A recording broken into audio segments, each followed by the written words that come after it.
The biggest move so far during this NBA season happened yesterday. We talked about it yesterday on the show, and it actually came to fruition.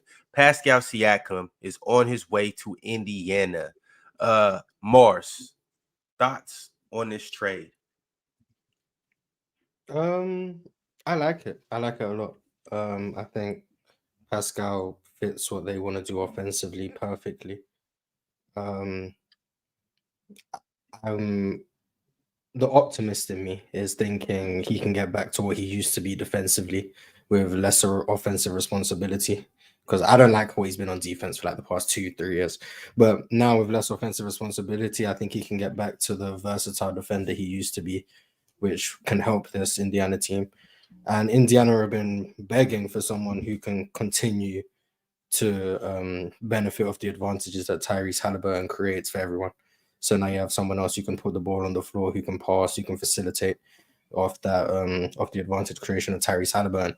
I think the best offense in the NBA has got more dangerous. So do I think they're going to win a championship? No, but I think this is a great move for a team that's trying to build around a franchise point guard, and I don't think there's a better move they could have made. Chill, how you feeling about this? I originally, when I first saw their first proposal, which was Buddy Hield and Bruce Brown and a couple of ones, I didn't like it. And the reason why I didn't like it was because I'm immediately thinking, yo, Pascal Siakam already told you that he's testing free agency. So you're going to lose Bruce Brown, you're going to lose Buddy Hield, and you're probably going to lose Pascal Siakam. But then I realized that with trading for him, you get his bird rights. We're getting his bird rights. You get to pay him whatever you want to get. You get to pay him whatever you want. So that's not an issue. So now with the trade, what they end up moving off of Toronto ends up moving off of Pascal Siakam and OG Anunoby, and now they basically retooling their roster. I actually like Pascal with this group. I don't think he's the needle mover that everybody wants him to be, where, okay, that now we're an Eastern Conference championship contender. I think that he pushes them over the hump that they can win a playoff series. I do believe that because he speeds them up. I think that he can move back to the 3. I'd much rather him playing the 3 than playing the 4 because I think that he's more effective at the 3, especially playing with Halliburton.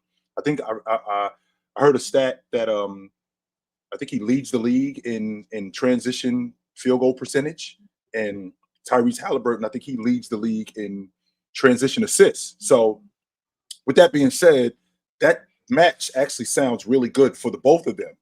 But moving forward, I mean, I don't think that this moves the needle in terms of them winning the championship, but I do think this does make them better.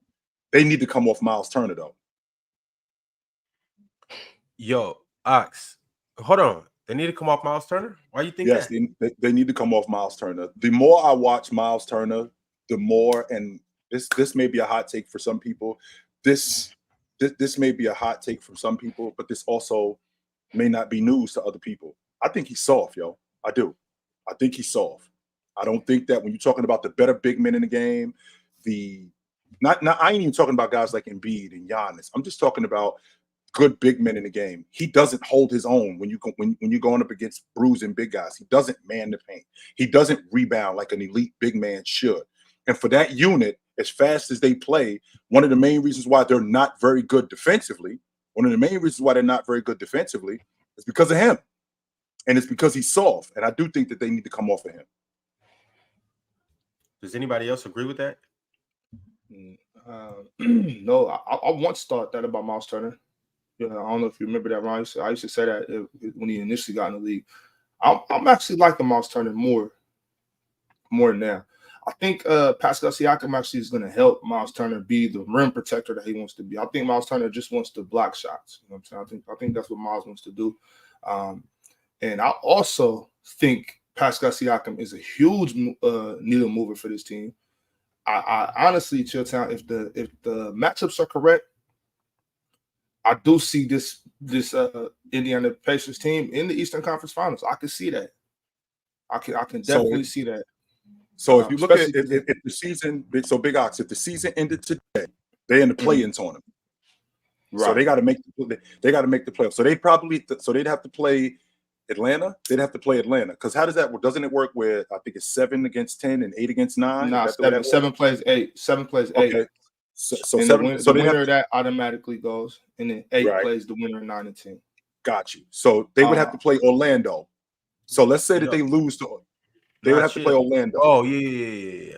So they would have to. They're better than Orlando now, Chilltown. They beat Orlando.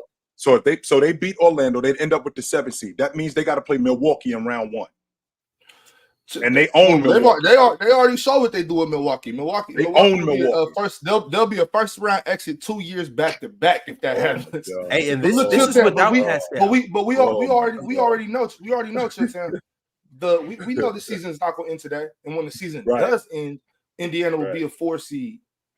You know, 4 so you think they're top 5 seed? 5 seed, yes. Oh yeah, top 5 seed. All right. It would be easy. It would be easy for me to be a hater and be like, man, we wanted Pascal and Sack, man. Nah, I'm a fan of this squad. I'm you know, just keeping it straight hoop, straight basketball. I love this team. I love what Tyrese Halliburton is going to be able to do with Pascal Siakam. And what Tika was saying yesterday. This is nobody. Don't take it the wrong way, but nobody's concerned with Obi Toppin becoming Amari Stoudemire. Obi Toppin come off that bench and be productive. You know what I'm saying? I like this squad. I'm happy they were able to keep Buddy Hield. Keeping Buddy Hield actually is what's keeping me on this train because he's going to be able to stretch the floor. I think like what Mars said, that was very insightful. Mars, I think he'll be able to be that defender he once was. And with that is why I think this is a mismatch from Milwaukee. Mars, how does a terrible mismatch from Milwaukee? How does he become the defender that he once was in Toronto? Because we're talking about the reason why I'm asking you that. Actually, I'd like to hear your logic. How does he become the defender that he was in Toronto? I think what Pascal used to be, and I'm going mainly back to what he was when he played with Kawhi, is he was someone who could play 1 through 4, he could switch, and he was a lot more not more active with off the ball. I think now in the last few years with Fred VanVleet and when Kawhi left, because of the offensive responsibility he had, I think he became a good isolation defender. He could still guard 1-on-1. But the off-ball activity is where I guess he took more plays off. And I think that's where he kind of gave up a lot of value when it came to closing out. He was sloppy. He wasn't great at defending pick and rolls. He wasn't great just getting around screens, those type of things. But I think he used to be good at those things. And I don't think he just forgot how to do it. I think it just comes from when you have more offensive responsibility, some people need to take more plays off. But I think now you have Tyrese Halliburton who kind of runs the show there. You're not going to have Pascal Siakam running pick and rolls like he's been doing in Toronto way too much. So he's going to get more plays off offensively and his opportunity is going to be easier that he can get back to not an all-league defender. I don't think he was ever that good, but somewhere close to it, somewhere to that level of impact. And that's what Indy need. They need someone who can guard 1 through 4. He can switch ball screens. It allows Miles Turner to play drop coverage because Miles Turner defending in space is not very good. So it opens up the opportunities for what they can be defensively. And that's what I think I'm intrigued about more than the offense. Well, to counter that, Mars, wouldn't it be feasible to say that with him playing with Leonard, with him playing with Ibaka, with him playing with Gasol, I mean, that made life a lot less difficult for him. Him playing with guys like Turner, him playing with guys like Neesmith and guys like Tyrese Halliburton. Well, they aren't the defenders. I'm not asking you to be an all-league defender, but there has to be some sort of effort there. And I can appreciate your logic about offense, but on the defensive end, if I don't see that effort, defense is infectious, Mars. So the reason why he was the way he was, when you're talking about drop coverage, when you're talking about switching, you see Leonard switching, you see Ibaka switching, because him and Ibaka are relatively the same size. Ibaka goes 6'10", Siakam goes 6'9". So with the switching, when you saw those guys switching, you saw the action, you saw the energy there. Is that same energy going to be there in Indiana? No, it's not. We're talking about a team that's at the bottom of the league in a lot of categories, rebounding, transition defense. So when you're talking about that energy, I'm thinking about a guy in Pascal Siakam who's going to have to take more of a load offensively because they don't have that wing that he is. So now he's going to bring that in. In addition to him bringing that in, you're going to ask him to play defense like he did. I'm not talking about an all-league defensive level, but you're asking him to play defense at a relatively good level, but he doesn't have those pieces that he had in Toronto. I'm wondering how that's going to work. I think you don't think he's capable? I think he's less capable. I think Chill's concern is there's no other defenders around him, so he's going to struggle to really level up that defense just with his individual performance, and it'll make him look worse. I think it starts with him. I think you guys underrate Miles Turner's defense. I really think you do. I think we talked about this maybe a month or so ago, and I was on the other side of the fence of that. I do think Miles Turner is a very good defender. I think he's a good rim protector. I don't think he's a good defender. I watch Anthony Davis beat him up. I watch Vooch beat him up. I watch Giannis beat him up. I think he's soft, Ox. I do. Those are the guys that. Well, Vooch, maybe not Vooch. I mean, but Vooch is a Vooch. That's what I'm saying. Vooch, Jared Allen, Vooch, Jared Allen, Julius Randle. I see guys, and these are the guys that, in terms of us advancing, these are the guys that we're gonna have to deal with. We're gonna have to deal with these guys on the regular. And when you don't have that kind of presence in the paint, where guys think that you soft, that's a chink in your armor, a huge chink in your interior defense. That was what I said earlier. I think he's. I got to step in. Just hold that thought right quick, because there's two super chats that we haven't got around to. As you guys know, new year, new rules. $10 super chats to answer a question right now. $25 super chat to change the topic. The first one was from Andra.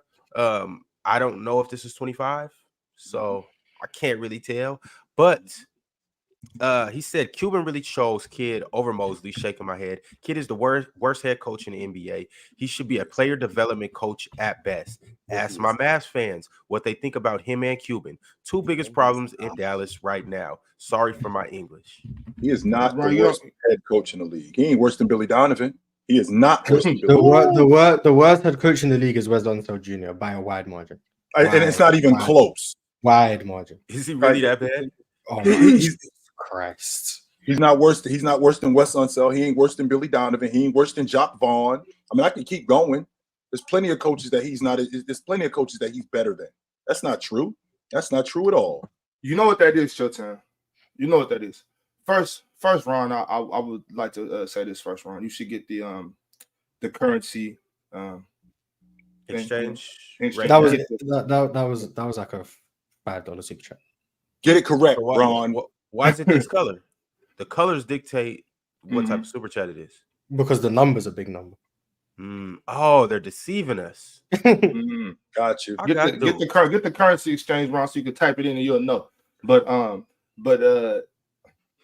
he do me. Oh, you know. That's your man, Ron. That's your man. That's your man, Ron. Andre, this is the last time you graced the screen. You and that dog.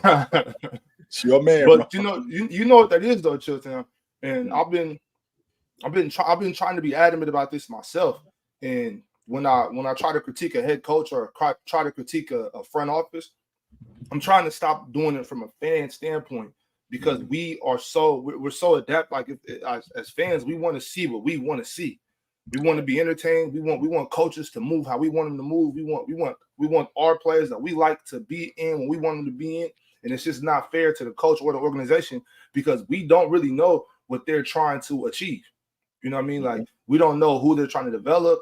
It's just certain things like that. So when you say those things about Jason Kidd, is it because he's not running the offense that you would like to implement? You know what I'm saying? Is it because he's not playing Dwight Powell when you want him to, or whoever it might be, or is he not benching Dwight Powell when you want him to? It's just those are the reasons we get super chats like that, and we have to deal with people saying Jason Kidd is the worst head coach ever, and and Mark Cuban's the worst owner, and this and that. It's because just from a fan standpoint, we got to try to look at it from we got to try to look at it from a coaching standpoint if we can. Plus, when you see somebody else doing it, you think, why are we not doing that? And immediately you think that your crew should be rolling like the Knicks, or your crew should be rolling like, I don't know, Cleveland or something like that, when the scheme is different, the personnel is different. That doesn't necessarily mean that your coach is the worst coach in the league. When I think about the worst coach in the league, I'm thinking about a team that's at the bottom of the league. The Dallas Mavericks are in playoff contention. Don't get me wrong. It does help having Luka, but that doesn't mean that you still got he's carrying them that much. So that's just not true. They're not the worst. He's not the worst coach in the league. That's definitely putting a lot on it. No. Hold on, no, Morris. So you said Wes Unseld is easily the worst coach in the league. But you don't think that like part of that is a reflection of his talent? No. Unless he's intentionally trying to lose games where he's up 15. Sure, I guess. If you think they're tanking that hard that he's doing everything in his power to lose games, I guess maybe. Then I might give him a bit of leeway. But the stuff I've seen him do, he's the worst coach I've seen. Sar's on the horizon. Maybe he's like, I need Sar. He's gonna be the next piece that can maybe win us 10 more games next year. You don't think that's the case? Sure. Any optimist of Wes Unseld Jr., maybe that's how they're approaching it. I've seen from the limited Washington sample size I have. But you said yourself, though, that they're the worst team in the NBA. Yes, right. And he's a reason for that. Okay. If they had Ime Udoka, they wouldn't be the worst team in the league. We are talking about, don't forget, Ron, we're talking about the Houston Rockets, who last year were arguably the worst team in the league. I mean, they didn't do that much in terms of personnel. I mean, don't get me wrong. Fred VanVleet helps, and I think Dylan Brooks is a starter on a playoff team, but ultimately they ain't do that much to bolster that roster. Ime Udoka changed the system. He took the ball out of Jalen Green's hands all day long. He definitely did that. He now starts running the offense through Sengun. Stuff like that helps us get better. What exactly is Wes Unseld doing in Washington for them to get better? Because I really like, say that big guy's name, Mars. That they have. No, that's him. I really like him. I do. Nice. I do like him. I'm trying to get him in Houston. I want him to back up Sengun. I do like him. I do like him, but like I don't know what they're doing in Washington. That's why I had Jordan Poole averaging like 30, because I thought they were going to be garbage, and I thought that they were just going to give him the ball and turn him loose. Yeah. But they do suck. And first of all, the Pistons are the worst team in the NBA. I heard y'all talking about that the other day, and the Pistons are the worst team. They just beat Washington, so that's cap. They just beat Washington. So I don't care. They're 1-1 in the season series. We need to see the next game. So and real quick, I know I'm being petty a little bit, and I know I said I was going to come around to the new NBA, but I still, anytime somebody says who's the worst coach in the NBA, and he's not even coaching in the NBA anymore, Mike D'Antoni. It's Mike D'Antoni. All right. All right. It's Mike D'Antoni. I don't care. For the next 30 years, he's going to be the worst coach in the NBA, whether he never has a coaching job or not. I don't care. He's the worst coach. Why is Mike D'Antoni garbage? What is garbage about Mike D'Antoni? Everything. Just run down the court, chuck up a 3-7. That was terrible. Terrible basketball. They were actually. It was terrible basketball. It was, but now. Well, that's what I'm saying. When we talk about this all the time, Ox. Until somebody does it, it's garbage. So essentially, the Warriors doing the same thing that Phoenix was doing, except they playing a little bit more defense, and there's a little bit more defense too. No, chill, that's way different.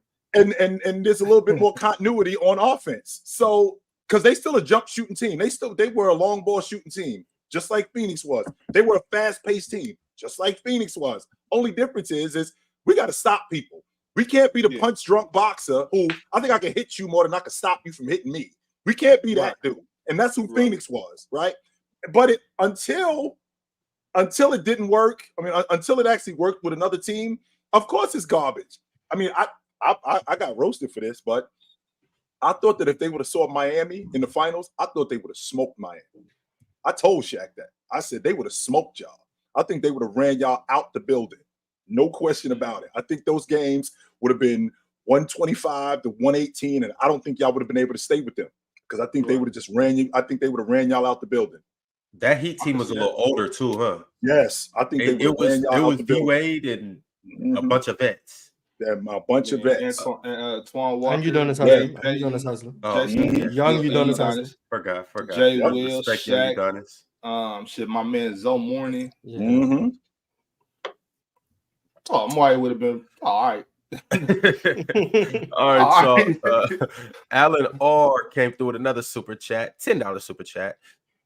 Said KD and Turner have apparently been a dream teammates that Pascal Siakam has been wanting to play with.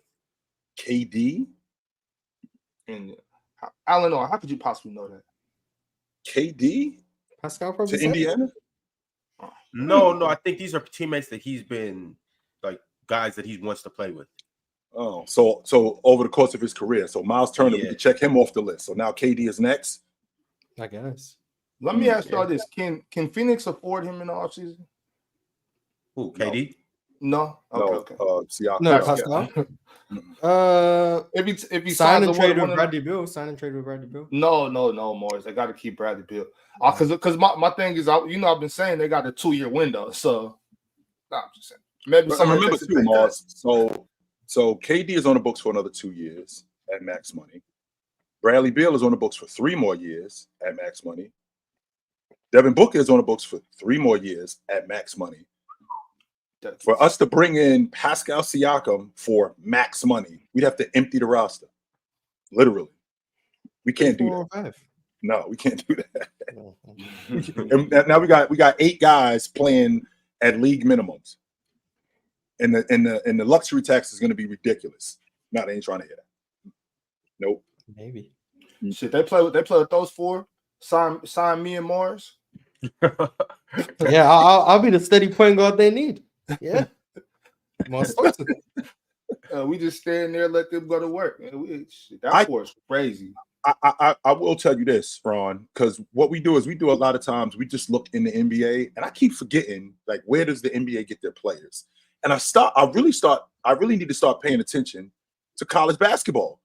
I really do. I need to start paying more attention to college basketball. So the Toronto Raptors, with moving on from Siakam, okay, you got your pieces in RJ Barrett and Scotty Barnes. Now you need a lead guard. And I think that this kid, not only do you need a lead guard, you need a 5-man. So a 5-man, I think this kid at Purdue, Zack Edey, I think he falls right in your lap. And I think a lot that's of people, a perfect team for him too. I think he falls right in your lap. And the reason why I say that is because they sent him back to school last year. By the way, Big Ox, this is the college player of the year. Mm-hmm. Now, I do got some snow on my face and on my hair, but my memory's still pretty good.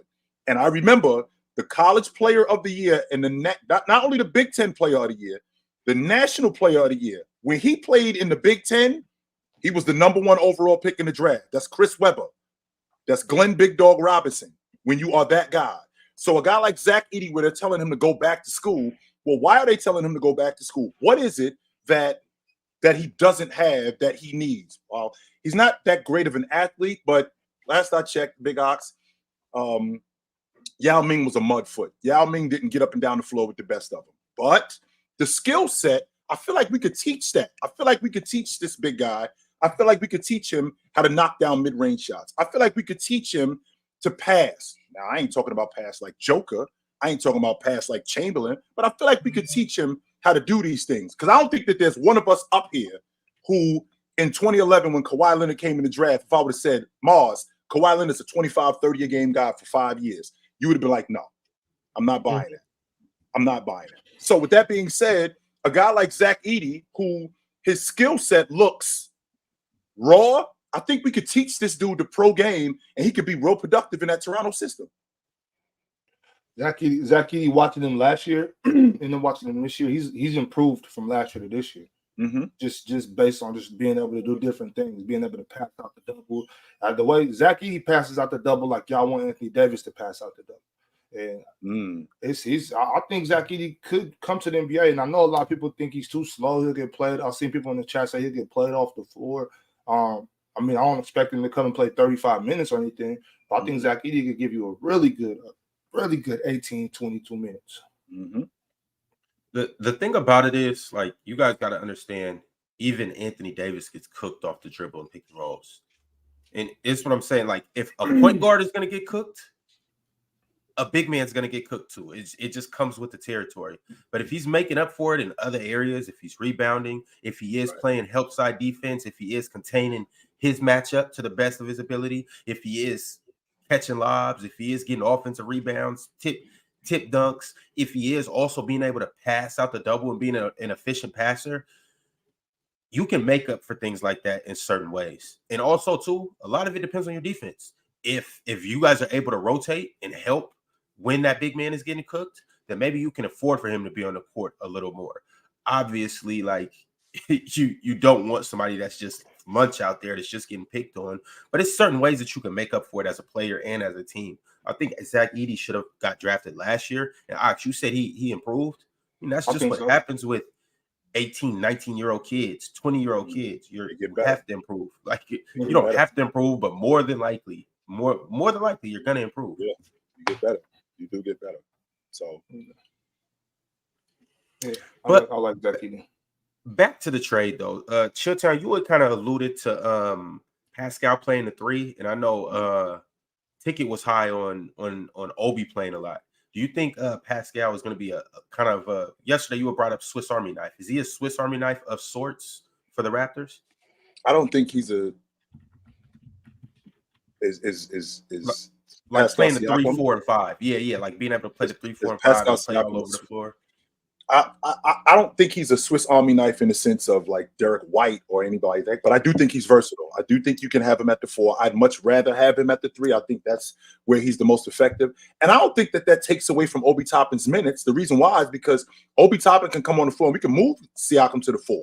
So it's not like he's just primarily playing behind him. We can put Obi Toppin at the 3 and move Siakam to the 4, and they can play together. And with them playing together, we can speed the game up and we could get more transition points. Now, I'd like to see guys like Siakam. I'd like to see guys like Obi Toppin rebound a little bit better. I'd like to see them defend more. That's where the Swiss Army knife comes in. That's where the versatility of guys like Siakam comes in. I'd like to see him do that more. That's the difference in them actually advancing in the playoffs, because it's obvious that they don't need more buckets. They lead the league in scoring, so they don't need more buckets.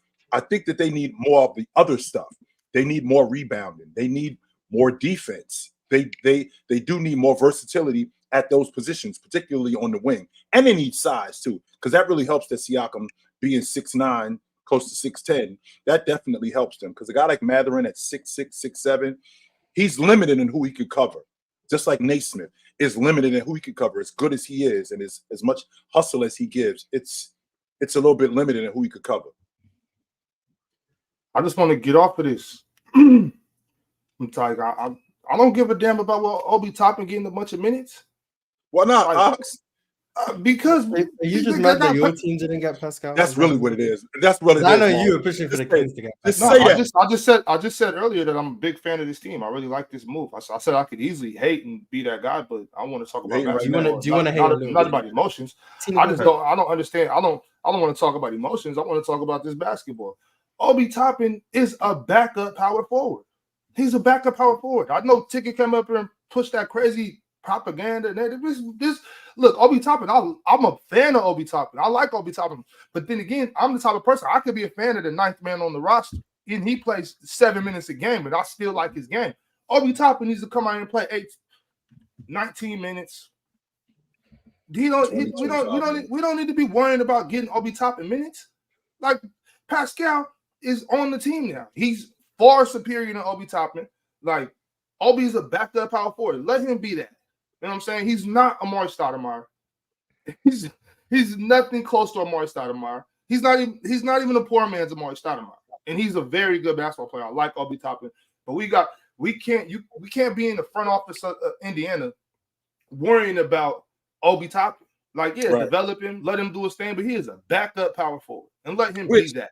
Which, don't get me wrong, Big Ox, I can appreciate that logic 100%. He's a rotation big. But if he was in a different system and they utilized him more, I mean, he could shoot the 3. One of the better transition players in the game. Could he be a starter in the league? I didn't particularly love him in New York. I actually thought that he was going to be out the league, to be honest with you, because I thought that he was Kenny Skywalker. That's who I thought he was. And I'm like, this dude going to be out the league in 3 years. He doesn't really seem to understand the game. And he struck me as somebody who wasn't really that smart.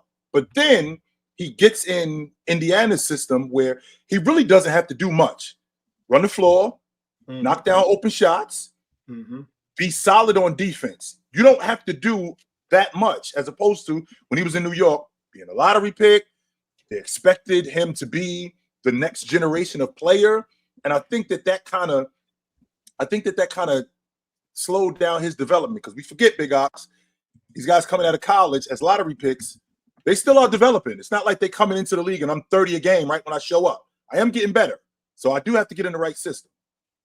Developing him to what though? Like, what is Obi supposed to be? Well, Ox, right quick, like, Chill, you said you said something along the lines of Obi improving and whatnot, and we didn't know what he was going to become.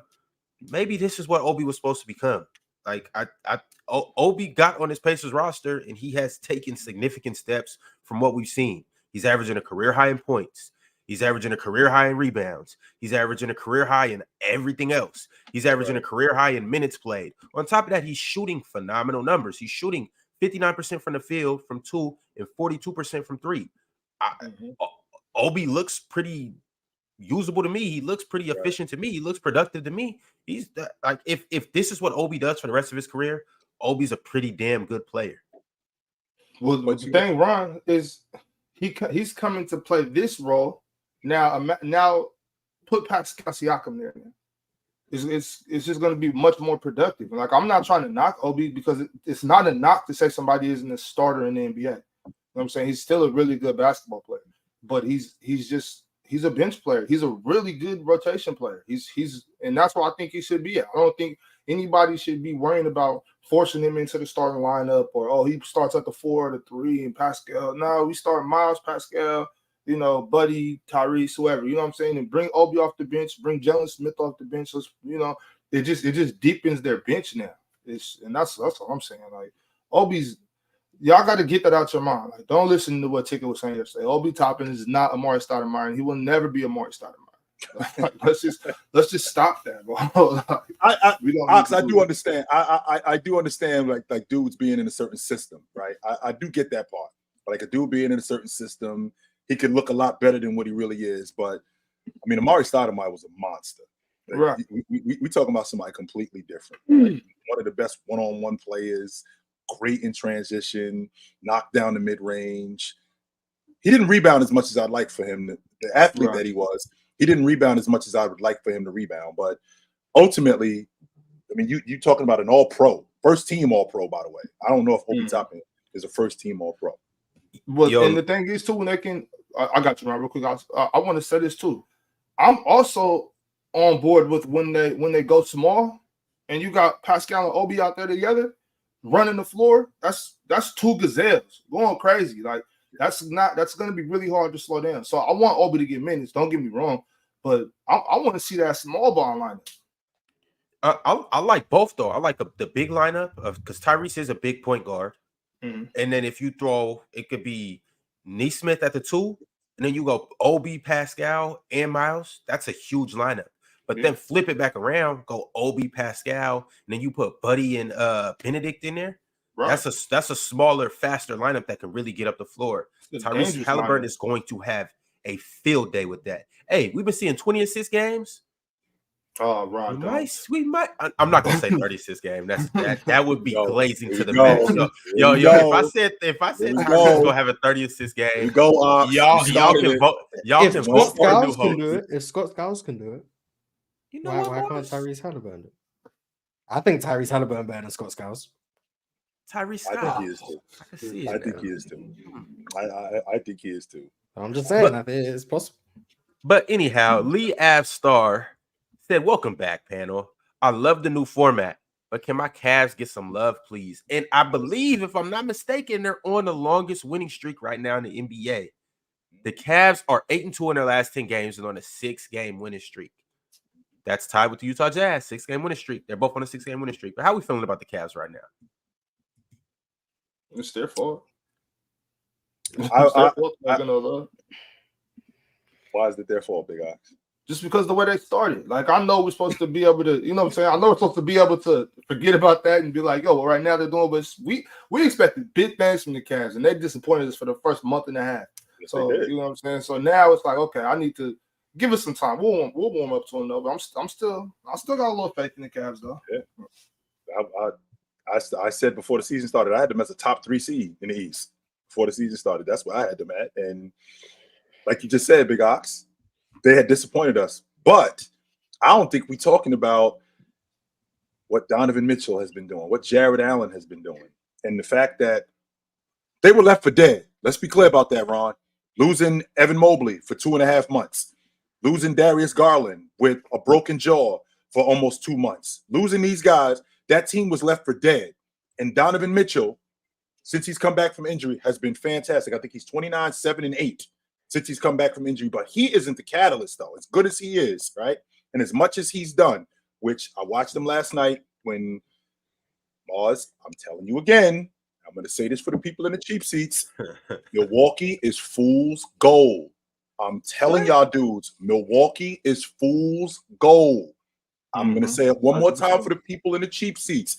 Milwaukee is fool's gold. That Cavs team, watching Donovan Mitchell distribute like he did, it's obvious that when these guys are knocking down shots, how much better of a distributor he is, how much better of a passer he is, getting downhill, looking for guys. I've actually shown Marge the footage of when he goes downhill and he's got D Wade wide open. He's got the fake shooter, as Dub would call him, Strauss, wide open, and he's cracking threes, and it's not happening. So with that being said, now that these guys are actually making shots, and Jared Allen has been fantastic, Big Ox. We're talking about a dude that's been almost 20 and 13 since Darius Garland has gotten injured. That's how good he's been. So he's been playing at an all-star level. So this Cavs team is, and their defense has gotten better. Their top 5 defense, their top 5 defense. With that all being said, they still haven't gotten Darius Garland and Mobley back. Once they get them 2 dudes back, they're gonna be even better.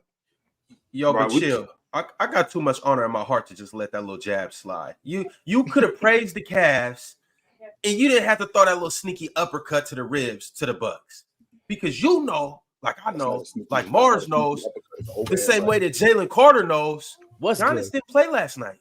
Facts. So. Right? And Antetokounmpo played. And here's the difference with that, Ron. I don't have a problem with Giannis not playing. I said this a couple of days ago before last night.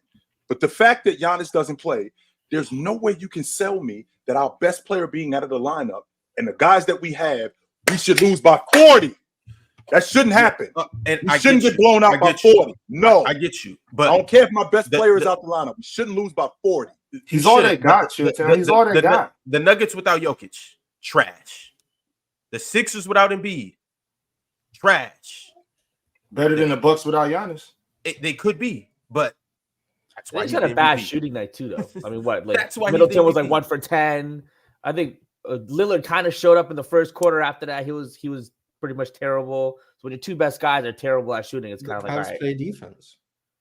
I don't even think it was defense. Like I was seeing that, like they were just missing shots. Middleton was just missing shots. Yeah, okay. Giannis wasn't there, but just like Chilltown just said, Darius Garland and Evan Mobley are out too. You know what I'm saying? So yeah, no, I want Chilltown. I don't want to get into how much of frauds I think the Bucks are. I don't want to get into that, but I'm just happy to see Donovan Mitchell still doing what he's, because we talked. What's up with your boy? Because we talked about that before at Chilltown. Who this? Hey, what's up? Someone coming to take my job. That's what it looked like. Mars, you better be on your P's and Q's because you about to give a face. Look at all these dudes here with like really beautiful. Yeah, you better watch out. Shout out to the wifeys to all of y'all, man. I want to make sure, Big Ox, that I'm clear, and I want to let you finish your point. That last night does not make me say that the Bucks are fool's gold. That I've said that before last night.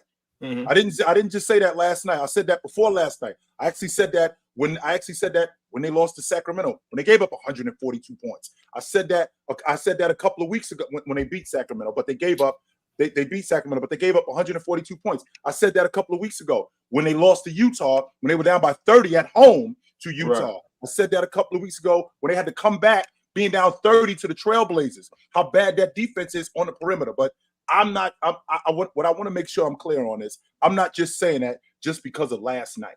Right. Been saying it. Been saying that since they made that crazy trade. But we talked about the Cavs previous to this, and it's the Donovan Mitchell. We were talking about him kicking to the shooters, and they're just not knocking shots down. But I commend Donovan Mitchell for continuing to put that trust in his teammates and being positive, like y'all, because when your guard keeps kicking it out to you, you have to shoot the ball. So it's just like him still feeding them. I mean, I know that on this channel we call Max Strus a fake shooter, but I'm not going to call him that. All right, shoot the ball, Max. Yeah, so as much as he drives and kicks it to those guys, they got to keep shooting the ball. So I'm happy that he's kept with that. That's a big thing to me. The Bucks are kind of weird though, because there'll be a game, like you said, where they get blown out by these teams that look terrible, and there'll be another game where they look amazing, like when they beat Boston.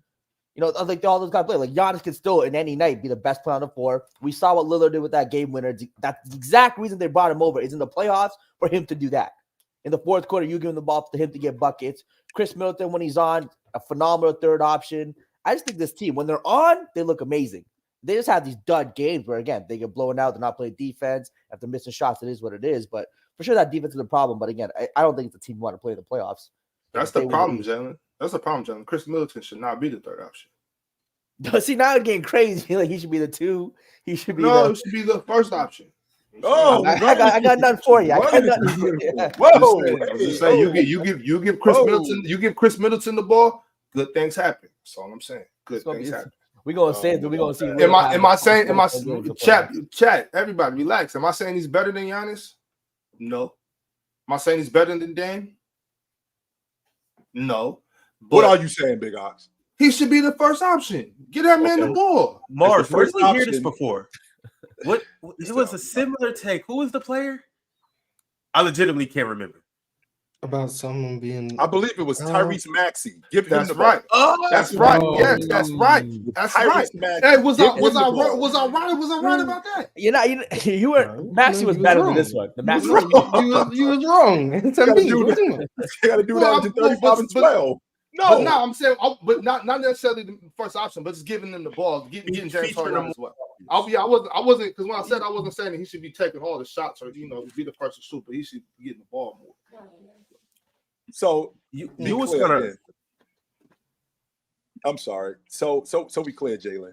Like last night was an anomaly, and throughout history we've seen teams get blown out but still recover. No, I watched the Chicago Bulls in 1998 in 1998 on a Sunday afternoon get smoked by the Lakers on NBC by 25, won the NBA championship. I watched the Miami Heat lose to the Dallas Mavericks by 40.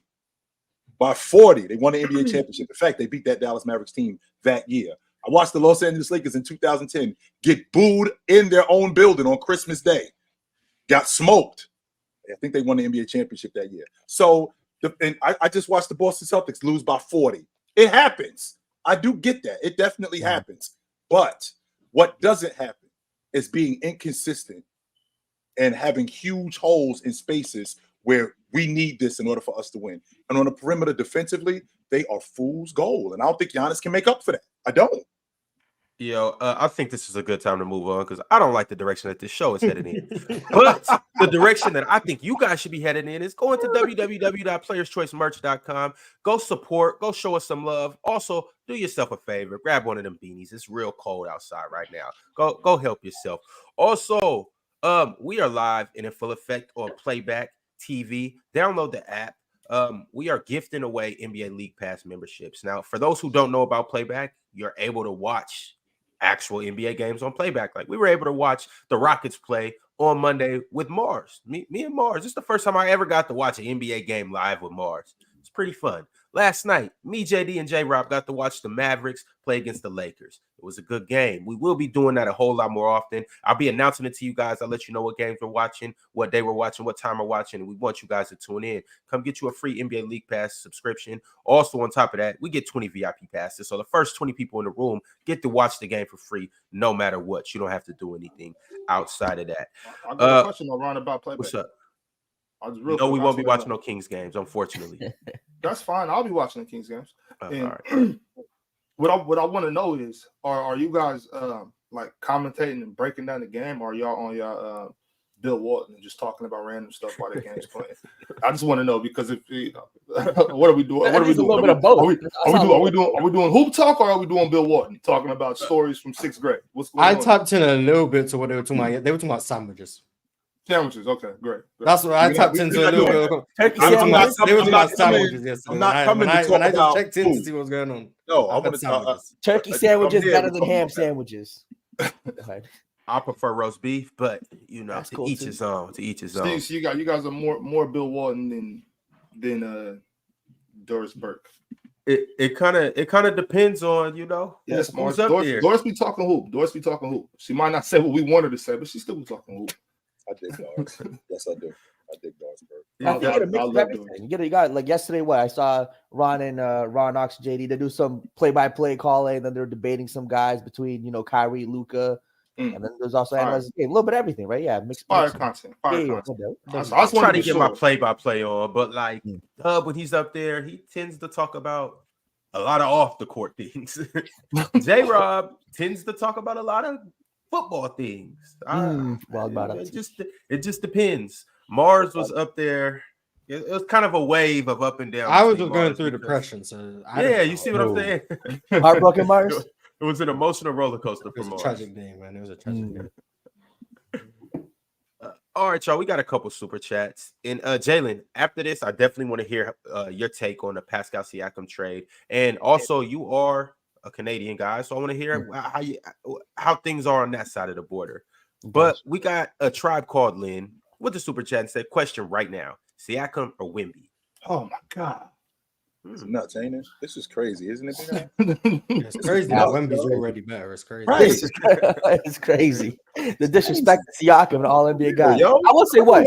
I thought you was your New Year's resolution. Or are you rationing the crack right now? That was your first. You think that's a troll? Hey, you ain't been paying attention to Wemby. I don't know what to tell you. Yeah, Bro, Wemby per minute, it was actually crazy because I think it was that Hawk game. At half, he had like 2, 3 points, couple rebounds. Terrible first half. Second half, the guy finished it with over like 23 points, 10 rebounds. It was nuts. His per minute stuff is incredible. I'll tell you that. His per minutes, even on a minutes limit, he's averaging like 23 and 11. It's nuts. No, per 36 right now. I think over the last, I don't remember how many games it was, but over the last certain amount of games, he's averaging 36 and 12. No, I think 36 and 16. Yeah, so it's 36. He's out of what, 23 or it was like a 23-minute He can't play above 25 minutes. Yeah, 25 or around 25 minutes. Yeah, well, that's what it was. So he's been putting up double-doubles like 20-10s even in 24. This makes me nuts, man. The kid is 19, 20. He just turned 20 years old, number one. Number two, are you worried about him getting injured? He's going to get hurt. That's going to happen if you treating him like that. Instead of just letting him be, letting him rock. Because what's going to happen within those 25 minutes when he does get hurt? If you just let him play and I understand that you're protecting your investment, but that makes me nuts, man. This guy's a kid. How's he going to get better if he's not playing? Yo, Jalen, why? Typically, this is the question I ask you, Morris. I just want to know, Jalen, why is 36 the number? Why is 36 always the number? Why the hell low? Well, per 36, why is it per 36 instead of per, I don't know, 48? I think when they created the stat, maybe 36 was kind of like the average number of minutes stars will play, 8 minutes a quarter type of deal. I think per 36 kind of like the number is 32 minutes. Sorry, 9. Sorry, 9 minutes. Sorry, yeah, so 9 minutes a quarter. It's just kind of the average system. It'd be like that. See, Morris, that's why I usually ask you these type of questions. But go ahead. That's crazy. I'm supposed to do numbers at work too. No, but I think like the average. If like he's the one handling your numbers, you are fired. This dude right here. We have quant guys too. We have the quant guys too for Waterloo who double check my numbers. I'm more face to face with clients, right? Even though I just gotta make sure the clients for charisma. Yeah, I just gotta make sure the clients are happy. They're happy, taking the dinner. You know what I mean? Yeah, we good. But yeah, no, they use 36. In the words of P. Diddy, Big Ox. In the words of P. Diddy, Big Ox, why am I doing your job? Why am I doing your job? What's going on here? Why are you here if I'm doing your job? What's going on? I'm gonna have to pull up to Toronto. Just pretend like I'm a client. Let's go swipe that card. Right, that expense account. Expense account. He with that, Big Ox. He is with that. He laughing. He is with that. I'll tell you. Look. See, Look, as soon as I said that, see, hey, Big Ox, this the same dude that go to a Drake show and won't even call you. But as soon as you talk about you got the hookup, right? You know what, Big Ox? I'm gonna chill. Yo, chill. I couldn't call Ox because somebody called me. I don't want to hear nothing from you, Ron. Yeah, you were in Chilltown City and did it holler at him, Ron? Yo, Jalen, that's like you saying, Ron, pull up, I got the card. And I pull up, and all of a sudden I got 3 other dudes with me. 3, 6, 7 black guys with dreads at that. This is nuts. This is Big Ox. It's crazy how you trying to spend this. Big Ox, it's crazy how you trying to spend this. That's crazy. So basically, y'all saying that 36 is the average minutes that most stars play again, and that's why they use 36. Because I've been hearing per 36 for a long time. And I'm just tired of hearing per 36. I don't care what you would do per 36 unless you played 36 minutes. If you played 18 minutes, I'm not going to double your stats. I don't get on the court. Or I think starters in general, when that concept was created, 36 was kind of the number that the average. No, I did do that before back when I was playing. I did that just because I'm like, let me boost these stats a little bit. This is what I did. I got my full run. Yeah, right. You know what I'm saying? But like even I knew that was unethical, but I needed the league leader in minutes averages like 36 minutes a game. Like ain't that like the league leader? Nobody playing Allen Iverson minutes no more. Nobody's playing Michael Finley minutes anymore. Playing 42, 43 man. Ain't nobody doing that no more. It's a different league now. Can we give a moment just to respect Mike Finley? God, that was a baller. Yeah. Mike Finley gets a lot of love. Yes, he was. He was super nice and durable too. You know what? Because I meant to say yesterday, because somebody brought up Sean Elliott. I just wanted to know, because Mars, I think you were there, Ron, you were there. When I made that list about James Harden, did I have Sean Elliott and Mike Finley on there? Because if I didn't, you know what I'm saying? Let me go ahead. I feel like you had Mike Finley. I highly doubt you got Sean Elliott, but it's possible. No, Mars. I'm pretty sure Sean Elliott was on that list. I definitely know Sean Elliott was on there. He had to have been on that list. I love Sean Elliott.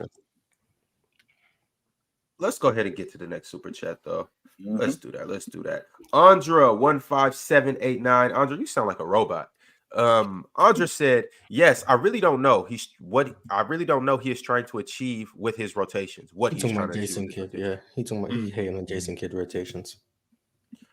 Andra also chimed in and said, 200. What is that? Is that Czech? That's Czech Republic money? Yeah, that's the Czech Republic currency. Okay. 200 Czech Republic equals $10. My country is poor. It was $10. Appreciate you for tapping in. That was decent in hockey. From the Czech. Hey, appreciate five, 6 years ago, I told you specifically, Ron, because I didn't know you three fellas, but I told everybody, I said, man, make sure y'all buy some Swiss francs. Mars, does the Swiss franc went up? Do you know? I don't know, Mars. When I have questions, I typically Mars, just so you know, Mars, because Mars, you got to understand, Mars, you're British. So because you're British, there's the assumption that you know everything. Oh, it's actually pretty close to the value of a pound. See, I told you. It has went up. It's about 90% the value of a pound. See? the pound is the highest currency right now? I believe it's the it's only pound. Mars, you know you do have carte blanche, technically, to say you guys are poor and you can't talk to me. So anytime like Ticket pisses you off, for instance, because he is in the Dominican Republic, you can allude to something like that. Oh yeah, that sterling pound versus the Dominican Republic currency. That has to be like 6-7 times. It might be more than that. I don't really like the way that's. I'm just saying the way the Dominican Republic. Oh my God, it's bad. Okay, right. 100 Dominican pesos is £1.33. No, you live like a king out there. You take 1,000. Yeah, one of these shows just say I'm 100 times better than you. You trying to create moon beef? That's crazy. Yes, that's insane. That's the ultimate beef right there. I'm just adding more to your arsenal. Yeah. I'm just adding more to your arsenal. That's what they be saying about you on the internet. I've been going from stream to stream, comment section to comment section, defending you, talking about not stirring up. And look at you.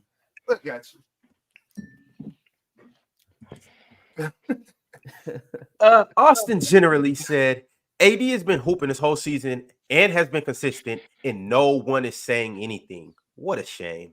What a shame. And he's been healthy too. I think he's only missed like 3 games or something like that. Yeah, that's fire. I think it's a shame when you have his track record and reputation, people just won't forget it, even though he's had a phenomenal season. Like you said, stay healthy. So Jalen, remember, nobody was talking about, and we had this debate, which Ox thought was ridiculous for us to do that. Nobody was talking about Anthony Davis being soft until he got to Los Angeles. That was never a conversation about Anthony Davis being soft. It was never until he got to Los Angeles and he was playing with James and he had broken down because he had to move positions. And the fact that with the bubble and the offseason with 6 weeks off, instead of having enough time to recoup your body, up until that point, when he was in New Orleans, there was never a question that he was soft, ever. Anthony Davis in 17-18, that season that he had can be compared to what Kevin Garnett did in the 03-04 season. Those 2 seasons are very similar what he did. 100% they are. That 03-04 season was an all-time. Yeah. I think it's one of the all-time, no, for sure. But I think you're right. I think it has to do with Ox always says the Lakers media cartel, and then you have the whole LeBron media effect. I think those two things obviously put more of a spotlight on Anthony Davis, and you could always say they're going to be unfair, which is probably right. They've definitely been unfair to him, but it's just kind of the things you have to deal with when playing in the Lakers, plus playing with LeBron. I'm happy that he's keeping it up though, because even at the beginning of the season, when people were talking about, why isn't AD doing this? Or why isn't AD doing that? And people were saying that, it's because this terrorist and all this and that. And I was just sitting there like, I thought AD has been playing really good this season. So I'm happy he's still keeping it up so he can get that respect, because he deserves it. D. Drawn said, is AD playing better than his 2020 season this year? I mean, if it's Similar. playoffs and stuff. Yeah. Defensively, it is I pretty think similar. So. Offensively, no. But defensively, I think you can make the argument. But offensively, no. His shooting splits are still not what they were in 2020. Now, when you say offensively, 2020 AD had a jump shot, man. That's hard to replicate. Hey, it looked good last night on Playback. Mars, he knocks It down the was real mid range, and in the 2020 AD knocked down the mid range and the three. Right. And don't get me wrong, Anthony Davis doesn't shoot the long ball, but he doesn't shoot the long ball like that. But that pick and pop with him and James, that pick and pop with him in Austin Reeves, it looks like it works, man. It looks like it works. Plus his shot fakes and to get into the mid post, he's been doing that a lot more. And when he gets downhill, when he gets smaller guys on him, like having Luka on him last night, or when he's got Jakob Poeltl on him and he's taking him to the basket, he's utilizing a lot of that stuff around the basket more. I don't think it's that far off when you're talking about his. I don't think it's that far off when you talk about his offensive game. I ain't saying it's the same as 2020 because he was younger, but I don't think it's that far off, Miles. Why does that happen? Why does that happen, Chilton? Why? Like 2020, you were saying he was shooting a 3-ball, and then now it's why does that happen to a player? Well, number one, I think like with James, it was the first time that he had played with James. Anthony Davis could shoot the long ball, not at a high rate, but he could shoot the long ball. But getting with James, he was getting different looks that he wasn't getting in New Orleans. He was getting in different spaces that he wasn't getting when he was in New Orleans. James was creating a lot of open looks for him that he wasn't able to get. Well, now, 4 or 5 years later, teams have become more accustomed to scouting that sort of stuff. So now they can defend it more than they did back then, because that was one of the first times that he had something like that. So because he had something like that, he ended up utilizing it. I think his jump shot just had more lift because he was lighter, so he shot better. That's fair. That's my. I think a player's going to have anomaly seasons. Plus it was a fluke. I think every player has that one fluke season. Part of it, I think, is he was lighter, so he had more lift on his jump shot, and then the other part is he kind of got lucky for it. But wait a minute, though, Mars. We talking about a dude in Anthony Davis who, I mean, the weight that he plays at now, it's the same weight that he was in 2016. He's at about 250. My eyes are telling me something different. I don't know. Well, he might look a little heavier. He looks more not sluggish because he's moving well, but he doesn't look like he did in New Orleans, from my perspective. Even if the weight's the same, it's in different areas. Weight carries differently in different places. He's heavier in the places that make him move slower, in my opinion. He was livelier when he was in New Orleans. He had a lot more bounce because he was younger. That's fair. I could definitely get with that he was younger, but I mean, I think he's stronger today than what he was 4 or 5 years ago, and I think he's able to get his shot off not just in the mid range, but in the post. I think he's able to get his shot off because he's stronger. I think because he's heavier. I think he's heavier down low, so he's able to bang a little bit more in the post than he was 5 years ago because he didn't really know how to throw his weight around. Yeah, but I think the trade-off is he's lost the agility he had 4 or 5 years ago, which is what made him such a handful down there with his little array of spins and pirouettes and pivots that I don't think he has now, which he trades for more power to get to his little baby hook and stuff. So he's just adjusted his game to balance out the fact that he's heavier, which I think is a good thing. But I never doubted how good AD was, even when people were hating on him for being inconsistent.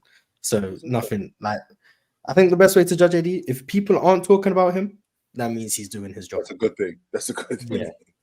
It's like you don't talk about refs unless they're doing a bad job. Facts. To answer that super chat, I think AD is playing the best that I've damn near ever seen him play. And a lot of it's on consistency, not just on the court, but being on the court. AD has played 40 games so far this season. 2 seasons ago, he only played 40 games. And obviously, the label with AD. The fact that he's playing, and when he does play, he's playing consistently. He's getting you. He's rebounding like crazy. He's blocking shots. He looks a little more consistent in terms of being a number one option. A lot of his points the last few years have came off of LeBron creating, which, I mean, he does his thing one-on-one. But this year, like, you actually can see AD is the focal point of the offense. Get AD the ball. I'm calling for the ball. I want the ball. Last night, AD looked fantastic. He got whatever he wanted. So I'm liking what I'm seeing from AD. I like that AD. The AD that's aggressive. The AD that catches the ball, opens up and faces and makes a move. The AD, that knock down that mid-range jump shot. I like that version of AD. That's. I mean, he's almost really unguardable when he's being aggressive. Honestly, I mean, I think so. The AD, that's the best player in the Lakers.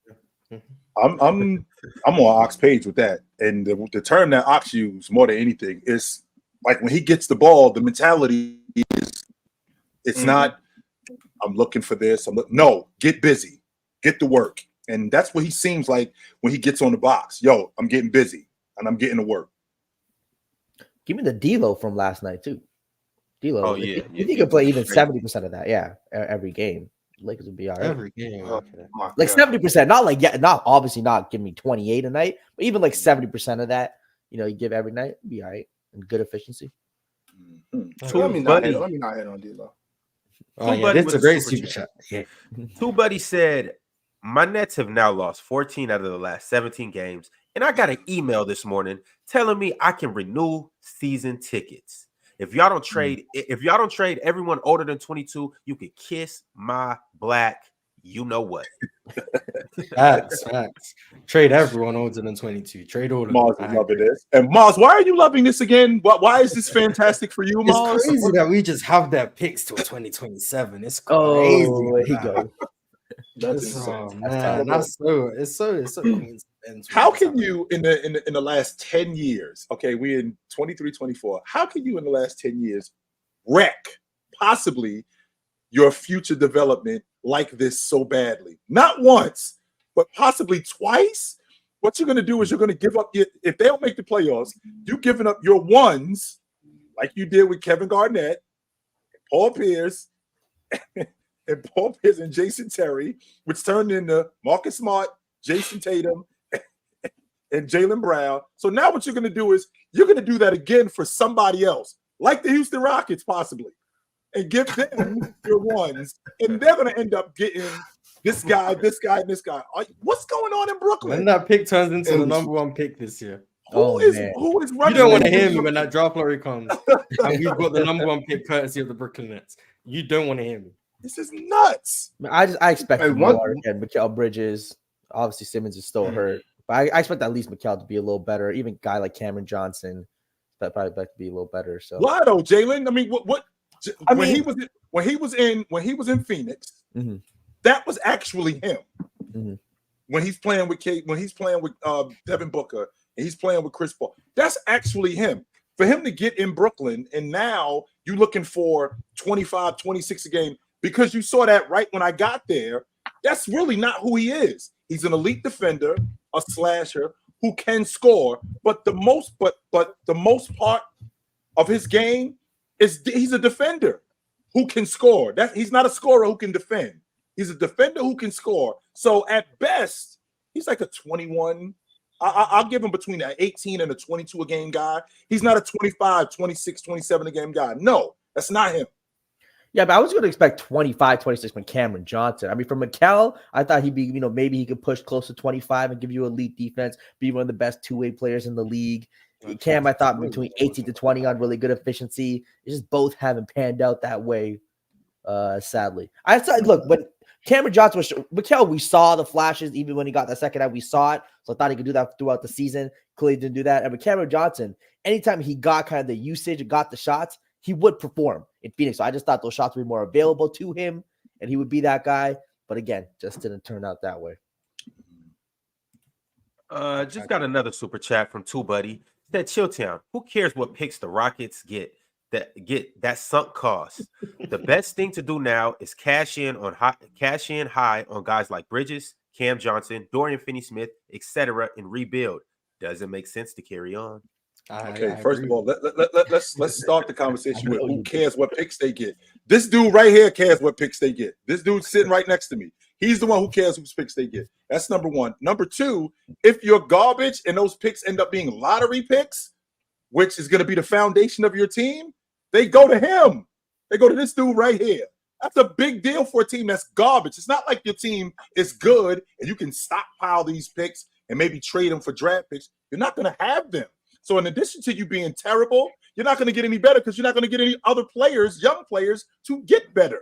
So who cares about those draft picks? This dude right here. Him. This dude right here. He cares about them.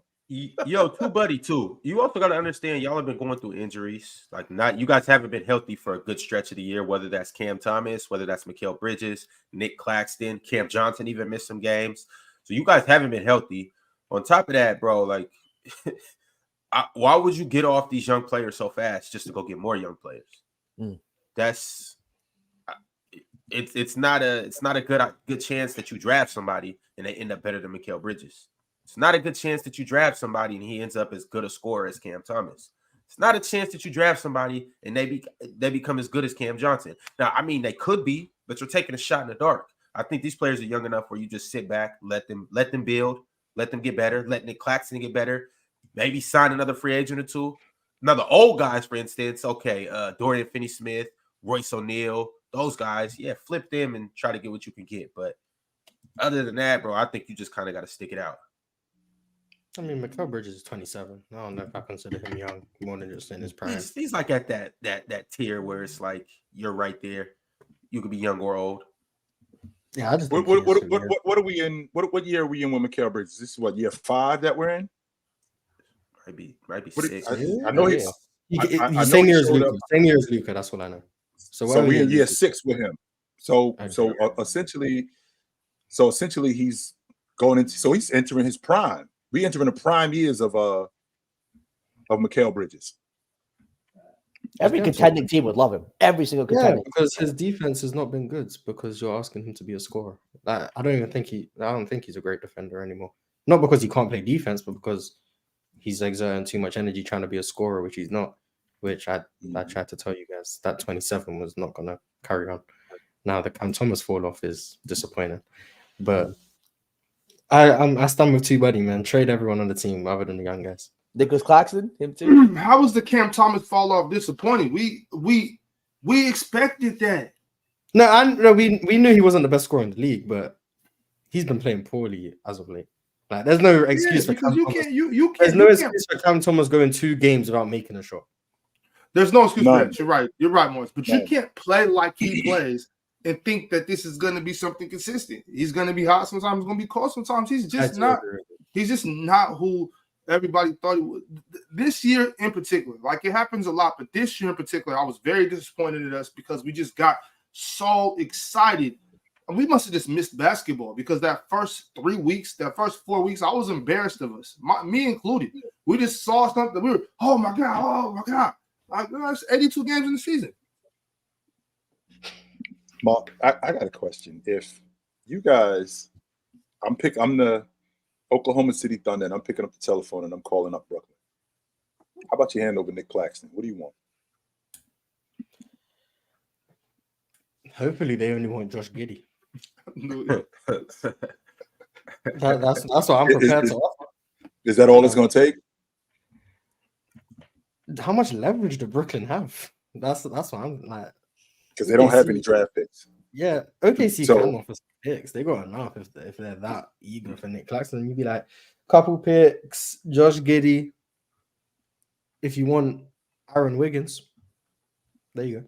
But I'm not giving up I'm not giving up Jada, Bush, Chet, Ludor, Kason Wallace, Isaiah Joe.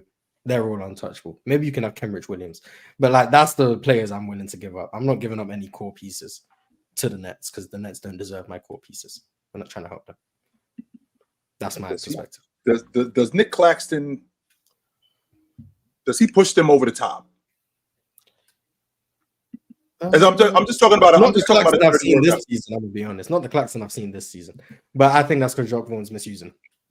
But So, the Claxton that I okay. believe exists in the right situation, Mhm. he helps them. He helps them a lot. But he's frail like Chez. So if the issue you have is size and physicality, you now have two skinny bigs. So it depends on what you're getting them for. Now, if you want to run twin towers with two of the most lengthy, shot altering, versatile, rebounding bigs, that works. But you're still gonna struggle with the physicality of AD, Jokic, if you make the final somehow, Embiid, Giannis, whoever. So it's risk versus reward. I don't know if they think that's worth it, but I think Andre Drummond is right there for a couple picks. If you're that eager for a big body who can bang and rebound, Andre Drummond, give up that's couple first, maybe give up one first round pick and someone to match the salary, and I'm sure you can get Andre Drummond. Time out. In 2024, you're telling me Andre Drummond's going to get a first round pick? When you have 29 first round picks, yes. That's when you have 20. I guess the value of it is not so much. The value. And on top of that, you got a glass cleaner in Andre Drummond that you need. You don't need him to do nothing else. Just clean glass. That's it. I don't need him to defend at a high level. I don't need him to score. All I need him to do is rebound, because that's the biggest hole that we have in Oklahoma City. I can understand needing a player, again, if you're going to make it far in the playoffs, for Jokic or Embiid in the finals or AD. That definitely seems like a play, getting a bigger body. But I think Claxton, like there's paint defense, like the other teams that have been able to score on the paint on them quite a bit. So I think Claxton would help just in that general front. But if you're looking to just kind of a matchup thing, yeah, having a body for Jokic or Embiid definitely makes sense too. I actually like that Andre Drummond move a lot. And I think like right now where OKC's at, they've been sellers for the last, since they lost Westbrook. Selling, stockpiling picks. That's all they've been doing. It's time for them to become buyers now.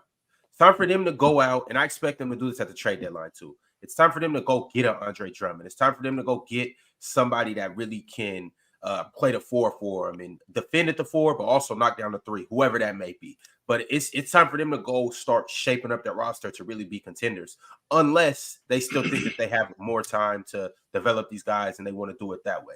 But I think this is the perfect time. Like, you've proven that the Shea, Giddey, J-Dub, and all right, my bad, Mars. You've proven that the Shea, Chet, and J-Dub trio can contend. Now it's time to go ahead and add more firepower to that, or just get more vets that when the going gets rough in the playoffs can help you get through that. I'm surprised they didn't just pick up Bismack. That Bismack Bianco, if you just pick him up. Nah, he doesn't move the needle enough. And they've been biased, but they've been biased in the conventional way, unlike Ron, where you want him to go to Beverly Hills. No, they at the swap shop. Well, that's here's the thing, Chill. You rich. Get How do rich people stay rich? How do rich people stay rich, Ron? So the reason why they stay rich accounts, offshore bank accounts. They hold on to their bread, right? They spend other people's bread. That's how they end up staying rich. But chill. They use their bread right to get more bread. So are you going to continue to use your picks to get more picks? Or are you going to use your picks to go ahead and get another superstar player to put next to Shea Gilgeous-Alexander? Well, how's that been working for us so far, Ron? We used our picks to get more picks, which turned into Jalen Williams, which turned into Josh Giddey, which turned into Cason Wallace, which turned into all of these guys. How about we keep doing that? Because last I checked, this ain't exactly New York. This ain't Miami. Ain't nobody coming down here to play with us, even though we got 40. Even though we got 40 million under the cap, right? We still got these young guys on rook deals. We got to milk this for as long as we possibly can, because when it's time to pay these guys, it's going to get tricky. Chill. It's going to get real tricky. 15 roster spots. I'm saying, how we're going to milk all 29 picks? Oh, like that's all I'm saying. Like, yo. Some point you got to flip some of them picks. Yo, they can afford to lose 19 of them picks and still be in a good position. Yo, having more first round picks than roster spots in the next couple seasons is nuts. Crazy. That's nuts. That is nuts. Right now, I'll be trying to tell the league, let's do an OKC blue and an OKC white. So one team plays in the north part of OKC, the other part plays in Norman. And basically, we got two teams, and we'll just use these next 29 picks to just draft a whole nother team. Might as well. A team and a B team. With that being said, I will tell you guys, and let's dead this right now. And Mars, I want to make sure that I'm talking to you specifically. You are Danny Ainge. I'm not calling you, and I'm asking for Lauri Markkanen because I know you're not giving them to me. And if I do call you to ask for him, I know what's going to end up happening. I'm going to end up giving you the keys to my house. I'm going to end up giving you the keys to my car. I'm going to end up giving you the PIN number to my credit card and my bank account, all for that. So I'm not dealing with you. As much as I know you love Markkanen in Oklahoma City, I don't think he's worth what I'm going to have to give up to get him. Hell no. So do not call me, Mars. Don't. Because I'm not interested. Not because I'm not interested in him as a player, but what I'm going to have to give up. And I'm going to have to give up my shirt, my wife's shirt, my kid's shirt, and we got to eat, Mars. And you're going to take everything that I have. I'm not dealing with you. Do not call me, Mars. Lose my number. Don't call me.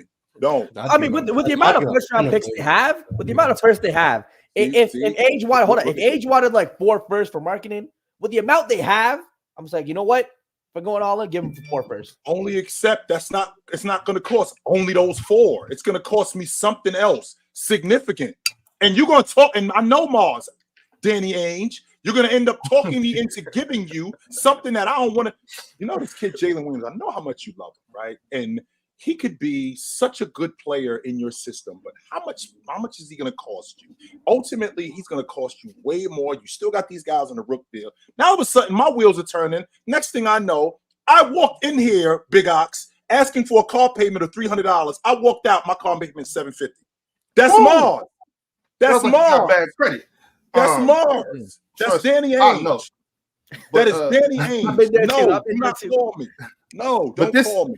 You know, Danny Ainge, I can guarantee you Danny Ainge is the person that invented that old move that we all used. All of us used it. That let me just put the tip in. Danny Ainge invented that. Danny Ainge invented that, man. I didn't really use that move. That don't really work for me, man. Gotta get it all. This is a good time to read Two Buddy's super chat. He said, in terms of Cam Thomas, Jacques Vaughn is ruining him, just like he's ruining Mikal Bridges. Mikal Bridges should be playing more off ball. Jacques Vaughn is making Marvin Ham. He's making Marvin Ham look like a saint right now. I agree with that about Mikal Bridges off ball, but that's because I said I think he's the second best off ball scorer in the league. So, yeah, but I don't like what Jacques Vaughn's doing at all. But I do as a Houston fan. I love what he's doing. But if I was a Brooklyn fan, I hate what he's doing. Like, I don't see the vision. But I'm not an NBA head coach, so maybe there's a vision that he's seeing because he knows the game more than me. But from my perspective, it doesn't make sense. Maybe he's waiting for Ben Simmons to come back. They need to just waive Ben Simmons. Like get him out the facility. I know it's a lot of money, but just get him out of here. They don't need that negative energy. No, it's just like. I mean, you're going to spend the money he's never going to play. It's just like, just get him away from all your players. He's coming back around the All-Star break.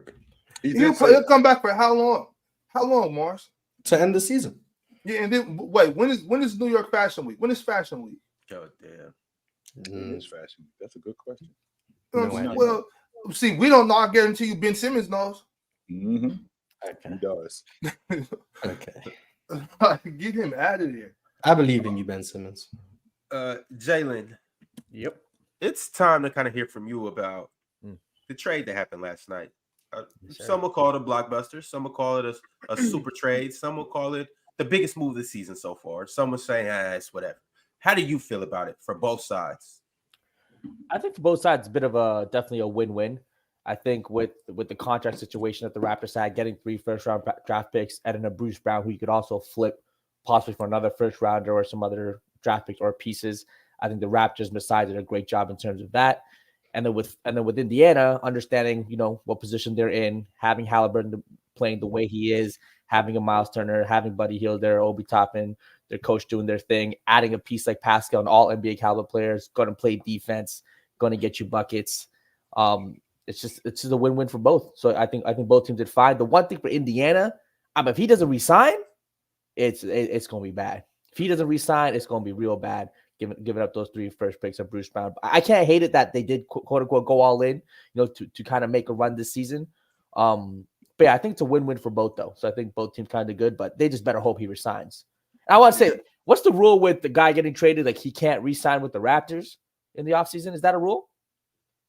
I thought there's a rule where if you trade the guy, they can't re-sign with that. Okay, no, I'm saying if he re-signs with the Raptors, Messiah genius. If he resigns with the Raptors, Messiah genius. If he does that, nobody will ever do business with Messiah again. Like that's even worse. That's even worse than Danny Ainge, bro. Like, is it his fault though? Like, wait, why did Pascal? Yeah, bro. Because even if it was an innocent move, that's just one of those things where when you I'm pretty sure we've all done something where we meant no ill intent, but it just turned out a different way. Yeah. And now people are looking at you like, bro, you're you know what I'm saying? You're asleep. It just looks bad. Like, it just looks bad on you. Like that's. Yeah. I mean, now don't get me wrong. If he comes to Messiah like, yo, I want to come home, like, resign him. But like, it's still going to be a bad look, I think. But I don't understand why it's a bad thing, Jalen. I'm saying, like, me and this chick, we broke up because I need to get my stuff together, and then I get my stuff together, and then I come back. Now, when I come back, you've improved also. So why is that a bad thing? Chill. That is not that chill.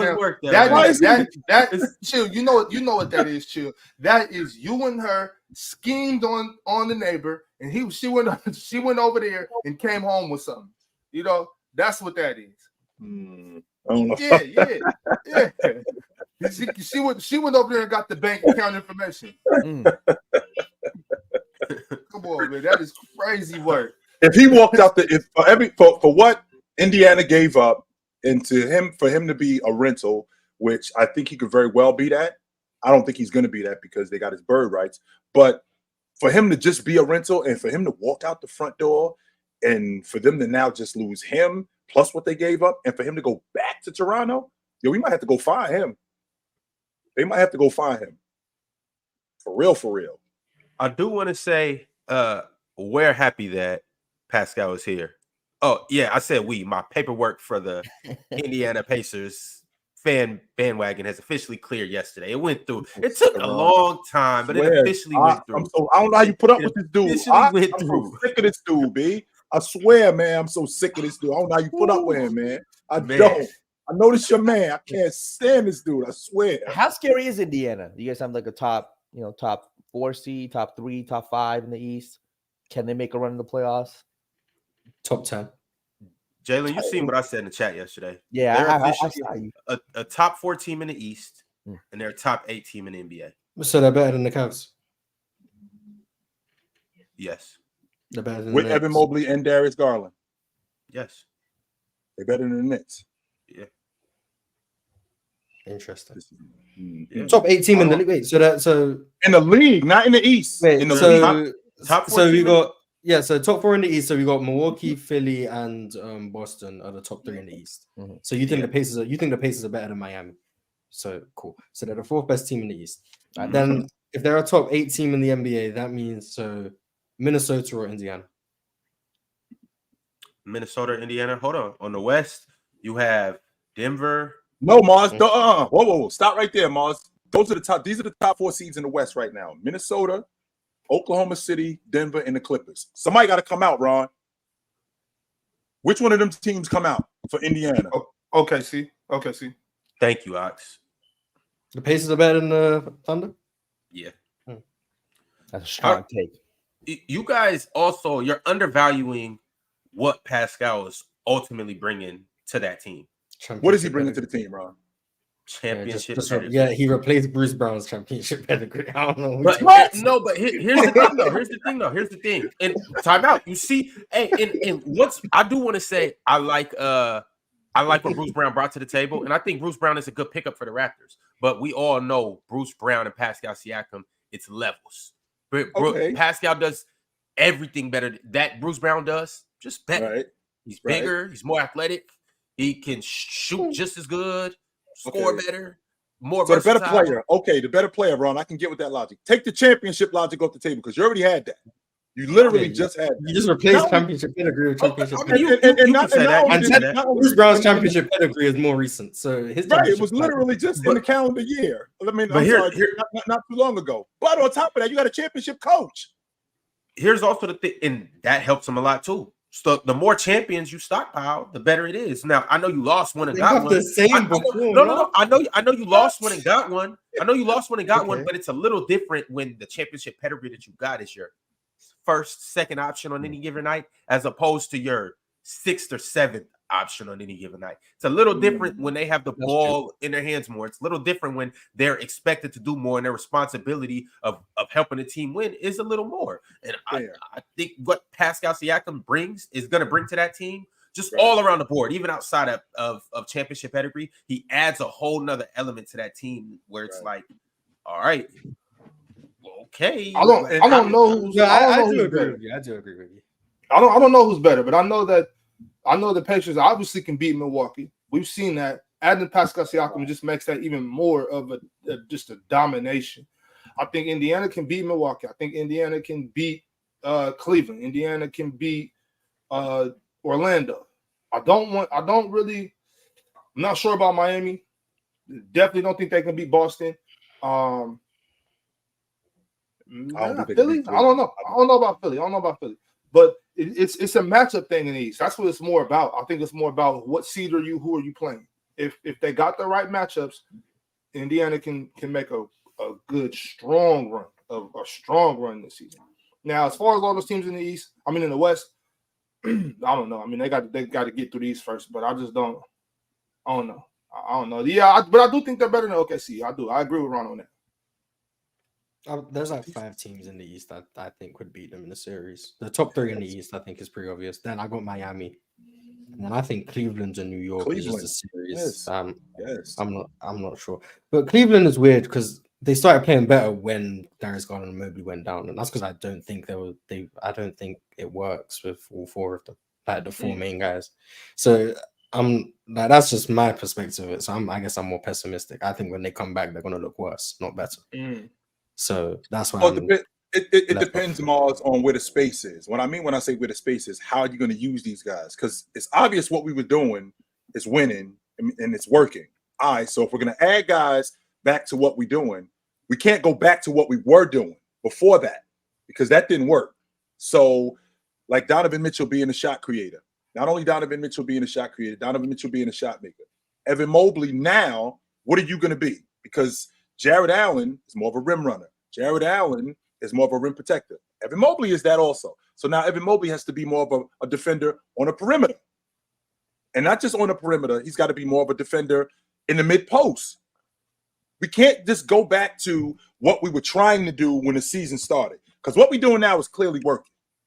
So now we got to put these guys in spaces. We got to put these guys in spaces to complement what we were doing. So does now Darius Garland, him playing off of Donovan Mitchell, does that work more? Because Darius Garland is a more ball-dominant guy. With him being a more ball-dominant guy, how is that going to work with him playing off of Donovan Mitchell?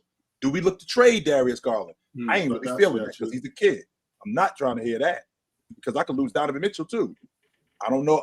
I'm not sure how we handle that. Maybe moving Darius to keep Donovan around. I'm gonna have a lot of credit for JB Bickerstaff if he figures this out. If he's able to implement them more not seamlessly, but well for the playoffs, I'm gonna have a lot more credit for JB Bickerstaff as a coach because right now I don't see it. I guess I'm the Cleveland Cavaliers hater because I don't see it. Pimp named Slickback said, speaking of Danny Ainge, do you all think we need to reevaluate those Cavs and T-Wolves trades? At the time, everyone thought Utah fleeced. I don't think the trades are what we thought it was. And why did everybody think that? Why did everybody think that Utah fleeced? Why? Because Danny Ainge came out with 26 picks. So he came up with 4 first-round picks, 100%. But what was the real reason why they thought that they fleeced? Because people hate on Rudy Gobert. I think that's it right there. That Rudy Gobert pick, that was a great move. The Cleveland move, I wasn't too sure about because I liked Lauri Markkanen, but I just wasn't sure if he was going to be able to stay healthy. I wasn't sure how he would excel. But I was all on board with the Rudy Gobert move. But they just hate on Rudy. That's all. They have no respect for Rudy Gobert. It's simple as that. We're a dominant 5 defensively. And I think Rudy Gobert over the last 10 games, he's averaging something crazy like 15 and 15, something ridiculous like that. And playing elite. If I could get 15 and 15 from a guy playing elite defense, wow. I think that's worth 5 ones. How about you, Big Ox? Would you take that? Would you take 5 ones for 15 and 15 in elite defense? Yes, especially if I already got Anthony Edwards and Karl Anthony Towns. Yes, that was a great move. That was a great move. Yeah, I mean, he's getting defensive player of the year this year, so that's gonna be 4. The way the Timberwolves have looked, 100%. I mean, you probably do that trade again with the way the Timberwolves have looked right now. So, and mind you, I stole this take from Frank Isola. I will say that, but because I didn't really recognize it until Frank Isola said it. But when they made the move, they were fine with making it because they knew that if the Twin Tower experiment doesn't work out, they were going to trade Karl Anthony Towns to get most of those picks right back. So that was the thing. And another thing Frank Isola said, which actually happened to be true, is what Indiana just did when they signed Bruce Brown to the one with the second optional. Mm-hmm. He said, well, they're doing that because Bruce Brown is going to be a trade piece. I was kind of like, Frank, you don't know what you're talking about, but there you go. That's who guys like that are. But I was looking at it with Rudy and Cat. I was looking at it the way it's working right now. The problem is that Cat got hurt last year, so we didn't get a chance to see it. He missed 54 games. But now that he's healthy, and now this high-low action that these two dudes run, it's fantastic. And the idea that Rudy takes so much pressure off Cat, which I said to Mars last year before the season started, I said to you guys last year how much better Cat would be offensively. And I thought he'd be better defensively, but he looked lost last year at the 4. He looked like the Three Stooges. They was just bumping into. He looked like he was clueless. But this season, he looked so much better defensively. It looked like he was doing his homework. And Rudy makes up for a lot of those mistakes. That's what I saw last year. And now that this thing is materializing, now we're talking about Rudy could be the defensive player of the year. Rudy could possibly be the defensive player of the year. All of that good stuff. But now. This is what it is. Yeah, I think I liked it from the jump. I'm happy it worked out. And a lot of times they're saying, and I see it in the chat too right now. They're saying, well, what happens? He gets exposed. They're talking about that one time they're playing the Clippers and Terrence Mann decided to knock down corner threes like he was Bruce Bowen that game. And that's just so you know, Big Ox, that's the when he did that, he hasn't done anything close to that since. Right. By the way, he hasn't done anything. Quinn Snyder didn't really know what to do, and they lost the game. But now you look at this team, Karl Anthony Towns has stepped his defense up. Then you got the key to that is I think Naz Reid and Jaden McDaniels though. Like if you get in a situation like that, then you can sit Rudy down for some good minutes, and Jaden McDaniels can hold it down. You know what I'm saying? That's my personal opinion. So I think the Timberwolves are set up to make a deep run. I don't think anybody in the West, nobody. I don't think anybody except maybe the Clippers are looking forward to playing Minnesota. Denver does not want to play Minnesota. You're gonna have to open up the door, and you're gonna have to push me off this Minnesota train because I'm on it. I'm happy. I'm happy that it happened because last year I was thinking it was gonna be like this, but Cat got hurt. So I hope Cat stays healthy. I hope everybody stays healthy. That Minnesota team, they're the second best team in the NBA. Yo, I got a super chat and Ticket. I want you to answer this super chat from Drink More Water. They said, I don't know if y'all agree with this. And before I say it, Indiana, I think he meant to say shouldn't make this trade 10 out of 10 times. But he says should make this trade 10 out of 10 times. All this trade does is make them the kings of the East. This is the Sabonis trade all over again. They have a 3/4 seed ceiling. He's saying they should make the trade, but all it does is make them the kings of the East. Gotcha. So it doesn't make them contenders, but they should still make the trade. So that's what he's saying. And then he's asking if we agree with it. How you feel about that, Ticket? What's up, man? Mars, salute to you, brother. I saw you did a good deed yesterday. I won't speak on it, but I rock with you for that. I respect you for standing on business. It'd be rent-free, Mars. Rent-free. And I know you see it, baby. But salute to you, Mars. But listen, man, I was wrong. I thought Masai was gonna I thought he was gonna run a fake, but no, he really threw the Hail Mary. He's seen something. Now, here's the question. Do Indiana keep him? Or does he opt out? See, that's the big thing. When you give up all those picks and stuff like that, you're gambling if you're Indiana. Does Pascal Siakam want to live in Indiana? These are questions that you got to ask too. So it's not that. It's sometimes when a player gets traded, are you trading a player to where they want to go? These are big questions too, because sometimes if you're getting moved to where you don't want to go, even though we may look at the landscape and say, hey, this is a great thing, you may not play the way you want to play because of where you're at. Some guys, they want to get to where they're at, so they may not feel comfortable. But on its surface, it was a good trade, man. It was a very good trade. I mean, it puts Indiana, in my opinion, with a healthy Halliburton, puts them in top 4 in the East. Yesterday, I heard Chilton on here capping before I came on here, like he always does, running his mouth about the Bucks.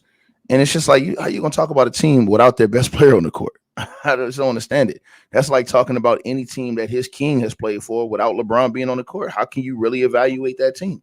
So the way you was talking about the Bucks today, and I heard you talking real greasy, you act like Giannis was on the court when that happened yesterday. Giannis makes all the difference. That's why I told y'all before that lame dollar is not the needle mover. It's the greed-free Giannis Antetokounmpo, and it was more proof that he's the MVP.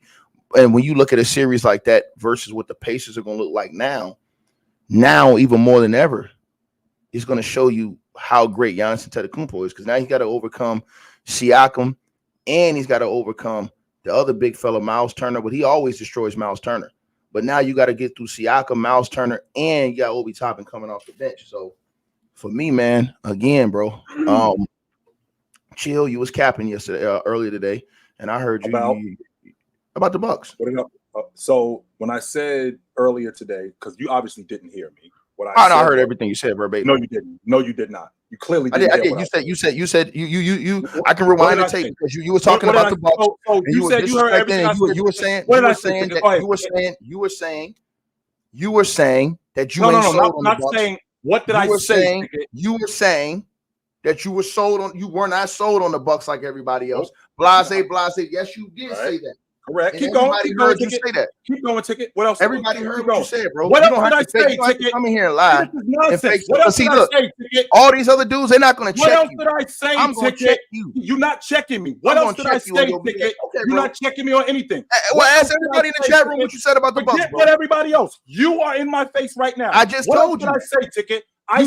You were saying the Bucks wasn't like that. I said the Bucks weren't like that. No. What I said actually was the Bucks are fool's gold. Ticket. Right. That's what you said. You said they're not like that. So Ticket, tell everybody why I said that. Because you're a capper. Okay, so I'm lying. That's why I said that. Yeah, because you're a capper. That's why I said that. Because I'm lying. No. Because you're and on top of that, because you're a capper, because you would criticize and say they're fool's gold when their best player didn't play. Okay, so before you go any further, Ticket, and I want you to keep going. I want you to remember. I want you to repeat what I said after that.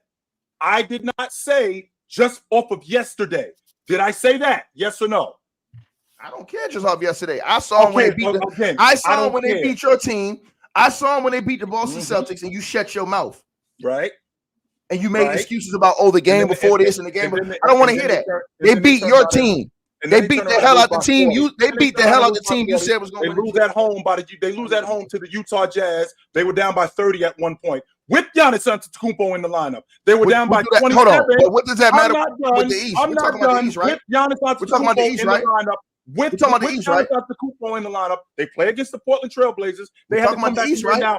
Are we talking about the West or the East? Played against the Sacramento Kings at home. They give up 142 points at home. This is the stuff I'm talking about when I say that this team is fool's gold. Are we talking about the West or the East? Are we talking about the West or the East, sir? I ain't talking about the fact that they lost by 40 at home. Are we talking about the West or the East? That's just part of it. No. I'm saying I thought we were talking about the Eastern Conference. We're talking about the Milwaukee Bucks. No. Now you want to move the goalposts when you get your ass kicked. You are. That's what you. I didn't move the goalposts. Ron asked me about an Eastern Conference team, and I said in the East. I didn't say nothing about the West. I'm talking about the East side, baby.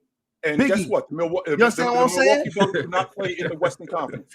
The Milwaukee Bucks don't play in the Western Conference. They play in the Eastern Conference. Get off the notorious. As you were saying, Ron. All right.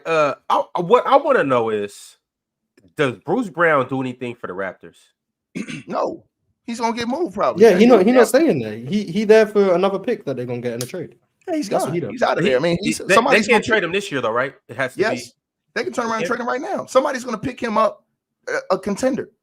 I wouldn't. You know what? I wouldn't be surprised. I'm gonna tell y'all something. Hey, I already know where ticket going. I already know where ticket going. I think he's eligible. I think he's eligible to get traded back to the Nuggets. Mm-hmm. If I was a Nuggets, I'd go back and get him. Like what the Warriors do to Gary Payton II. Yeah, Yes. if I'm the Nuggets, I'd go back and get him. I'd go back and get him if I'm the Nuggets. And it ain't gonna cost a lot Nuggets, either. That's all right. That's all right. Yeah, that's It's not a few. It's a terrible few idea. teams. It's a few teams that can use Bruce Brown. The Nuggets could use him. Also, if I'm the Houston Rockets, I'm looking at a Bruce Brown. Why? Because he's on a limited deal and he can help me more on both ends. He's not a guy that just plays one end, but he can play both ends. Good veteran presence. You don't have him on a long-term deal, so you're not tied to him for a long time. And like I said, a lot of money neither. And he ain't making a lot of money. Right. You see what I'm saying? So it's a few teams out there that are contending that can use a Bruce Brown. So, I mean, like I said, for me, if I'm looking, the Minnesota T-Wolves could use him coming off the bench as more, or use him in that rotation, just as more reinforcement come playoff time. Because you're going to have to guard a whole lot of wing players and guards. So it's a lot of teams, in my opinion, that have assets that can use him, man. Now, if I'm Memphis, am I thinking about getting off Marcus Smart and bringing Bruce Brown in because he's on a short-term deal, and then where I can just potentially let him come off the book so I can go get somebody else in free agency? Maybe. I'd be so pissed if I was Bruce Brown. Get traded. Or if I'm Sacramento, if I'm Sacramento, I'm really thinking about this. I'm thinking about, okay, look, I like the new age Bobby Brown, Malik Monk, but does he give me the experience that Bruce Brown going to give me? Because Bruce Brown going to give me the scoring, and he's going to give me the defense, and he's going to give me the intangible. What are you saying right now? I'm saying if you look at Sacramento, that's what it sounds like. If you look at Sacramento, look at why they losing games from lack of experience, lack of veteran experience, and lack of leadership. You don't lose a game like you lost to Phoenix if you have that right veteran leadership out there and you have the vets that are playing the right way. I think a guy like, if I could replace Malik Monk right now with a guy like Bobby Brown, I'd do it. I would do it. And I'm gonna tell you why, Bob. Because again, Bob, on both ends, hold on, Bob, because I'm replacing Malik Monk with one, a guy with championship experience, two, a guy who's going to defend at a high level. I can't put Malik Monk on multiple guys and ask him to defend it. With Bruce Brown, I can put him on a point, a 2, and a 3, and ask him to defend all those positions. And I can switch a lot more on defense if I'm Sacramento. And what was Sacramento's problem? Their main problem was defense. You being serious right now? Bruce Brown, Sacramento's main problem was defense. But you're saying Bruce Brown from Malik Monk. That's what you're saying. Yeah, because he's going to give you the same point production, and he's going to give you much better defense. And better, he is. They average the same points. So Ticket, you brought it up yesterday. You ended up bringing it up yesterday, which I didn't realize this, but that's the exact thing why he wouldn't end up in Minnesota. Because like you talked about with Siakam saying that him going to Indiana, and it's a bunch of other people on the side dealing for him. Well, if Bruce Brown was in the running to Minnesota, there's no way Denver is letting that happen. No way Denver is letting that happen. They'll find out whatever deal that is, and they'll be in the back, and we won't hear about it. Well, that's what they should do. They'll be in the back asking, well, what are they offering? Well, we're going to offer this and up the ante, because there's no way that they let Bruce Brown go to Minnesota. They need to do that. He's available. I agree with you. They need it. Chilton, I totally agree with you. Like Denver, they need that. Like going into the playoffs again, going into this run they're going to have to go into, Denver can't repeat the way they are right now. They're not going to repeat the way they are, bro. They're not, somebody going to catch them slipping, and I think Minnesota can catch them slipping. If they get Bruce Brown, that gives them a way better chance against Minnesota now, because now you got somebody else you can throw on Ant-Man. Because right now, if you just looking at them right now, I don't like Michael Porter Jr. defensively having to guard those guards and wings. I don't like Aaron Gordon. You asking him to do too much already, having to guard small forwards, power forwards, small forward, all that other stuff. So now you're going to ask him to go guard Ant-Man, these guys, when you need him to? No, I need more dogs on that roster from them. I'm not trusting the growth of Christian Brown. I know Mars like Christian Brown, but he hadn't shown me the jump that we probably thought that he was going to have this year. Christian Brown haven't shown the growth and the jump that you thought he would have had with Bruce Brown being gone. So if I'm them, if I'm any championship contender, I'm looking at Bruce Brown in the same lens that Mars looks at Caruso. Is this Edey right there? He's saying Bruce Brown to the Bucks? Yeah. I'm talking about any contender. Bruce Brown, Right, and he does more. He does more than Caruso. Not only is he going to defend, he's a better scorer than Caruso. Let's You chill. know, I'm talking about the super chat. I'm talking about the super chat. The super Let's chat. chill out on him Oh, doing Yeah, more. he's asking about the Bucks going to get Bruce Brown. He is, yeah. Right, Oh, but he okay, does yeah. not do more than Caruso. No, he doesn't. He does. He does. Hold on. First of all, he's a better scorer than Caruso. He's just as good of a perimeter defender as Caruso. No, he is And not. he has he has the No. other intangibles. Bro, come on. What Listen, are the other He intangibles? I'm is all a this better shit. scorer. Hold on. He's not a better scorer than Caruso.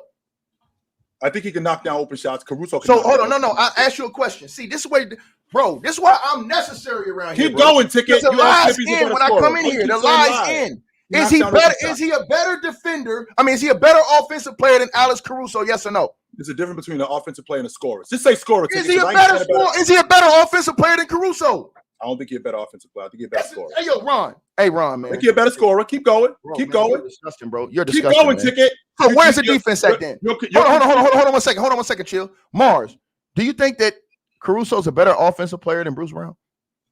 No, but I think the defense. Thank you. I think Caruso's just a better. No. Hold on. I'm starting on one end because I'm a skin chill Yeah, town I like a think cat. Bruce Brown. I do think Now, Bruce Brown- Ox, tell the truth, Ox. Do you think Mhm. Caruso is a better offensive player than Bruce Brown? I think it's close, but I'll Hey, give it. I'm fine. I know that's your partner on Chill and Chill, bro. But I'm come on, answering your dog. question just because I'm not answering it the way you want me to answer it. I'm saying I'll give it to Alex Caruso, but I don't think it's. I mean, I'll give it to Bruce Brown, but I don't think it's any type of gap How is at it like all. Bruce Brown is? Hold on, Mars. What is Bruce Brown putting up this season? See, we gotta stay away from these stats, though. No, we're not. Hold on, we're not because hold on, we're not. Hold on. Production matters. No, 100% production We're matters. not doing that, bro. We're not doing that. We're not. Hold on. 100% production matters. He's averaging 12 points and 3 assists. And what is Caruso averaging? 10. And he's on 47.5 from the field. Caruso's at 9.8 Okay, and so 10. 2.6 assists So- on 49%. I mean, Okay, so damn. the stats So on here's the my Damn. point. Here's my That's point. Here's my this. point. Here's my Yeah, point. and from a if you numbers want it to be standpoint. technical, the Pacers are the best offense in the league, so Bruce Brown's got easier opportunities. Right, Right, and Bruce Brown, I'm saying Bruce Brown's I think average. Bruce Brown is the better offensive. Okay, so now let's go to this. Bruce too. I also said Bruce. Oh, okay, so now let's go to this part.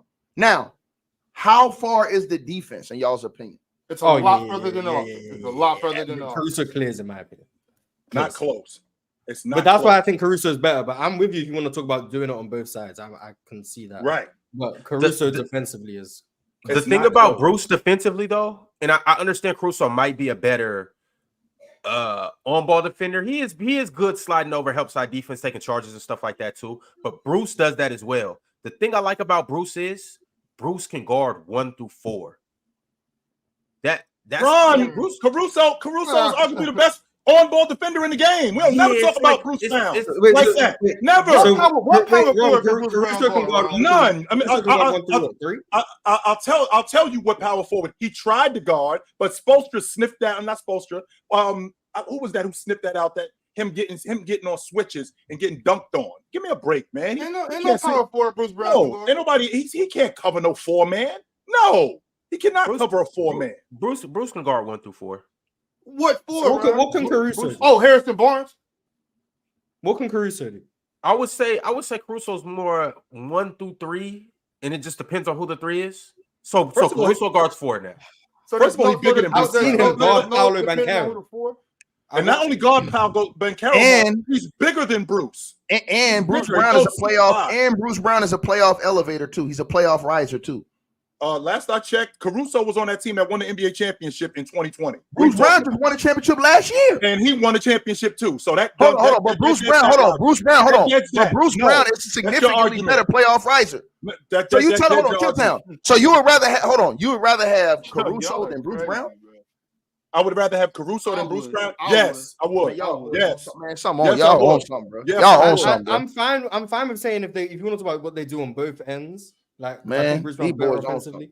But Caruso, in my opinion, is comfortable in defense. Like, You know Mars, don't do this, Mars. Don't do this, Mars. Hey, Mars, Mars. But you Don't know do how this, I Mars. feel. You know how I feel about Caruso Mars. on defense. You know how I feel Mars about Blackman. Caruso cannot go to the Denver Nuggets and do what Bruce Brown did last year. He can't do that. I'm fine. Hold on, I hold on, agree hold on, with you in big terms of what guy. Bruce Brown brings Answer this offensively. question. I'm What with you. I'm- what I'm saying asking you, defensively, I Ticket- think it's clear. Defensively, Ticket, Bruce Brown on defense. What What does he do? Everything, man. Okay, you ain't watched him with Brooklyn. No, you ain't watching with Denver. So explain what he does, Ticket. He's in the first of all, he's fighting over screens. He's picking up damn near 3/4 of court. You can switch him on damn near every single guard. Not only that, he plays the passing lanes great. He's also great in transition. What are you talking about? Hold on, big guys. Keep going, Ticket. Keep going. Man, y'all dudes are disgusting, bro. Because everything that you just said, man. just so you know, Ticket, everything that you just said is Alex Caruso. That's a lie, bro. Everything that you just said on defense is Alex Caruso set better. He's a better on-ball defender. He's better at getting around screens. He's better at anticipating moves. He beats guys in spots. The fact that he's bigger, that's another advantage. Totally disagree. Talking about totally disagree, bro. Totally disagree, bro. Totally disagree. He can't reach the level we seen Bruce Brown reach in the playoffs last year, bro. I ain't never seen him do it, bro. Never. So cut it out, bro. Stop lying, man. Y'all dudes come on here and lie, bro. This is nuts. The level we seen Bruce Brown reach last year in the playoffs. You ever seen Caruso reach that level? What level did he reach? Defensively, yeah. What level did he reach? What level did Bruce Brown reach? Ticket. Tell me what Bruce level Brown Bruce averaged Brown 12 reached. points per game in the playoffs. Okay, that's what. So we're talking about scoring, right? Are we going through? I ain't talking about scoring. I'm talking about all around. We talking about different. We talking about series. We talking. Okay, because production matters. Okay, Ticket. So when we're talking about production, Alex Caruso playing with James, playing with Anthony Davis, knocking down open shots in the bubble. Not only knocking down open shots, stopping guys on defense, being one of the best on-ball defenders. And this was years ago, and he's actually improved since then. He's not the same defender that he was 4 years ago. He's actually better today than he was 4 years ago. Bigger, more versatile, can get around screens, beats guys to spots, great in anticipating guys' moves, rebounds the basketball. It's great on switches. The fact that Alex Caruso and Bruce Brown are in the same conversation defensively is nuts to me. I don't think it is, Chill, because it's not as cut and dry as just being able to lock somebody up. It's the fact that Bruce Brown stirs up your offense just in general. Bruce Brown is one of those guys. It's Pat Bev-esque. It's Dennis Rodman-esque. I'm not saying he's as good as these guys. I'm saying he's one of those guys where when he's on defense, your offense is gonna feel it. He's gonna make his presence. Bro, I'm trying to tell you this. He was the third best player. He was the third best player for I feel like Denver. you guys aren't watching the Bulls. That's what it is. In the Phoenix series, he was the third best player. He was the third best player in the Phoenix series last year. And the NBA, man, y'all dudes, man. I'm not discrediting Alex Caruso. Personally, if you ask me, I think every team, every contender in the NBA should be trying to either get Alex Caruso or Bruce Brown. That should be their two number one targets right now, unless you just got a glaring hole like the Lakers. Man, I think they're both fairly equal. I'm just saying, like, I don't think you guys should be to big up Caruso. You shouldn't be discrediting. I'm not discrediting Bruce Brown. I don't think the defense is close. I'm willing to concede offense, even though I think there's a lot of things Caruso does that is tremendously valuable. But I'll concede offense for the sake of the argument. The fact we're discussing defense is crazy to me. So let me ask you this then, Chilltown. So Chilltown, let me ask you a question then. Let me see. I'm gonna eat to this clown right now. If Caruso's so valuable, why the hell he can't help the Bulls then? Hold on. What the Bulls doing? Hold on, Grilltown. Now, what's the Bulls doing versus what Bruce Brown has done with the Pacers? Okay, shut your mouth. This is what I want you to know. You shut up and you listen. Yeah. Because the last time I checked, because you bring up production, and what does production equal? Production equals accolades. Did Caruso become a first-team All-League defender last season? Not only did he become a first-team All-League defender last season, he bolstered that Chicago Bulls defense. They are garbage without him. Him specifically. Can we say that about him? Can we say that about Bruce Brown defensively? They're garbage with him. Chicago is garbage defensively. They're garbage with it. Hold on. Caruso, that is not true, sir. Hold on one second. I'm going to show you it's true. And not only am I going to show you it's true, and I'm going to prove it's true. Ladies and gentlemen of the jury. Yep. Alex, Mr. Big Effect Caruso. You want to know what his all-time record is with the Chicago Bulls? Are you reading notes, Sticky? No, I'm pulling them up right now. Keep going, Ticket. I don't know what his all-time record is. No. Okay, so his all-time record with the Chicago Bulls is Alex Caruso is, let me pull this up right now. He is 74-69 with the Bulls. Right. Do you know what Bruce Brown's record is with the Indiana Pacers, sir? What's that, sir? Let's pull it up right now. Mm-hmm. The Pacers, he only played what? 35 games? Not just 35 games, but don't worry, Mars. Let him keep going. Bruce Brown has a winning record as well. What is it though? Yeah, it's the Pacers record. What are we talking about? Yeah, I know, but what? No, it's not because it's the games he played. Close enough to the Pacers record. He's missing. What is the record? Can we get the numbers? You got me. I just told you he's 19 and 14. Right. So here's the difference. So 5 games over 500. Here's the difference. Hold on, chill. Here's the difference. Hold on, chill. Here's the difference. That's not mind blowing. Here's the difference right here. Ron just came up here before we took the hiatus, right? And Ron said that the Indiana Pacers team was garbage. Did he not say that? Outside of Halliburton, he said the team wasn't good at all. He does not like. Did he not say that? Okay, time out. Okay. He does not like. He didn't. He didn't. Hold on. Keep going, Ticket. Keep going. Is Alex Caruso playing with multiple NBA All-Stars?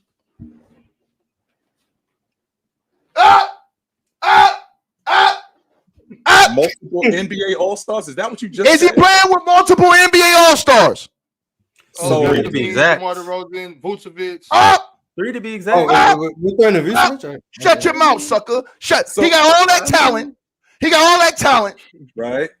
And like Ron said, And then he has this man got. Hold on. And he's got the same record. Hold on. No. You're not hearing me.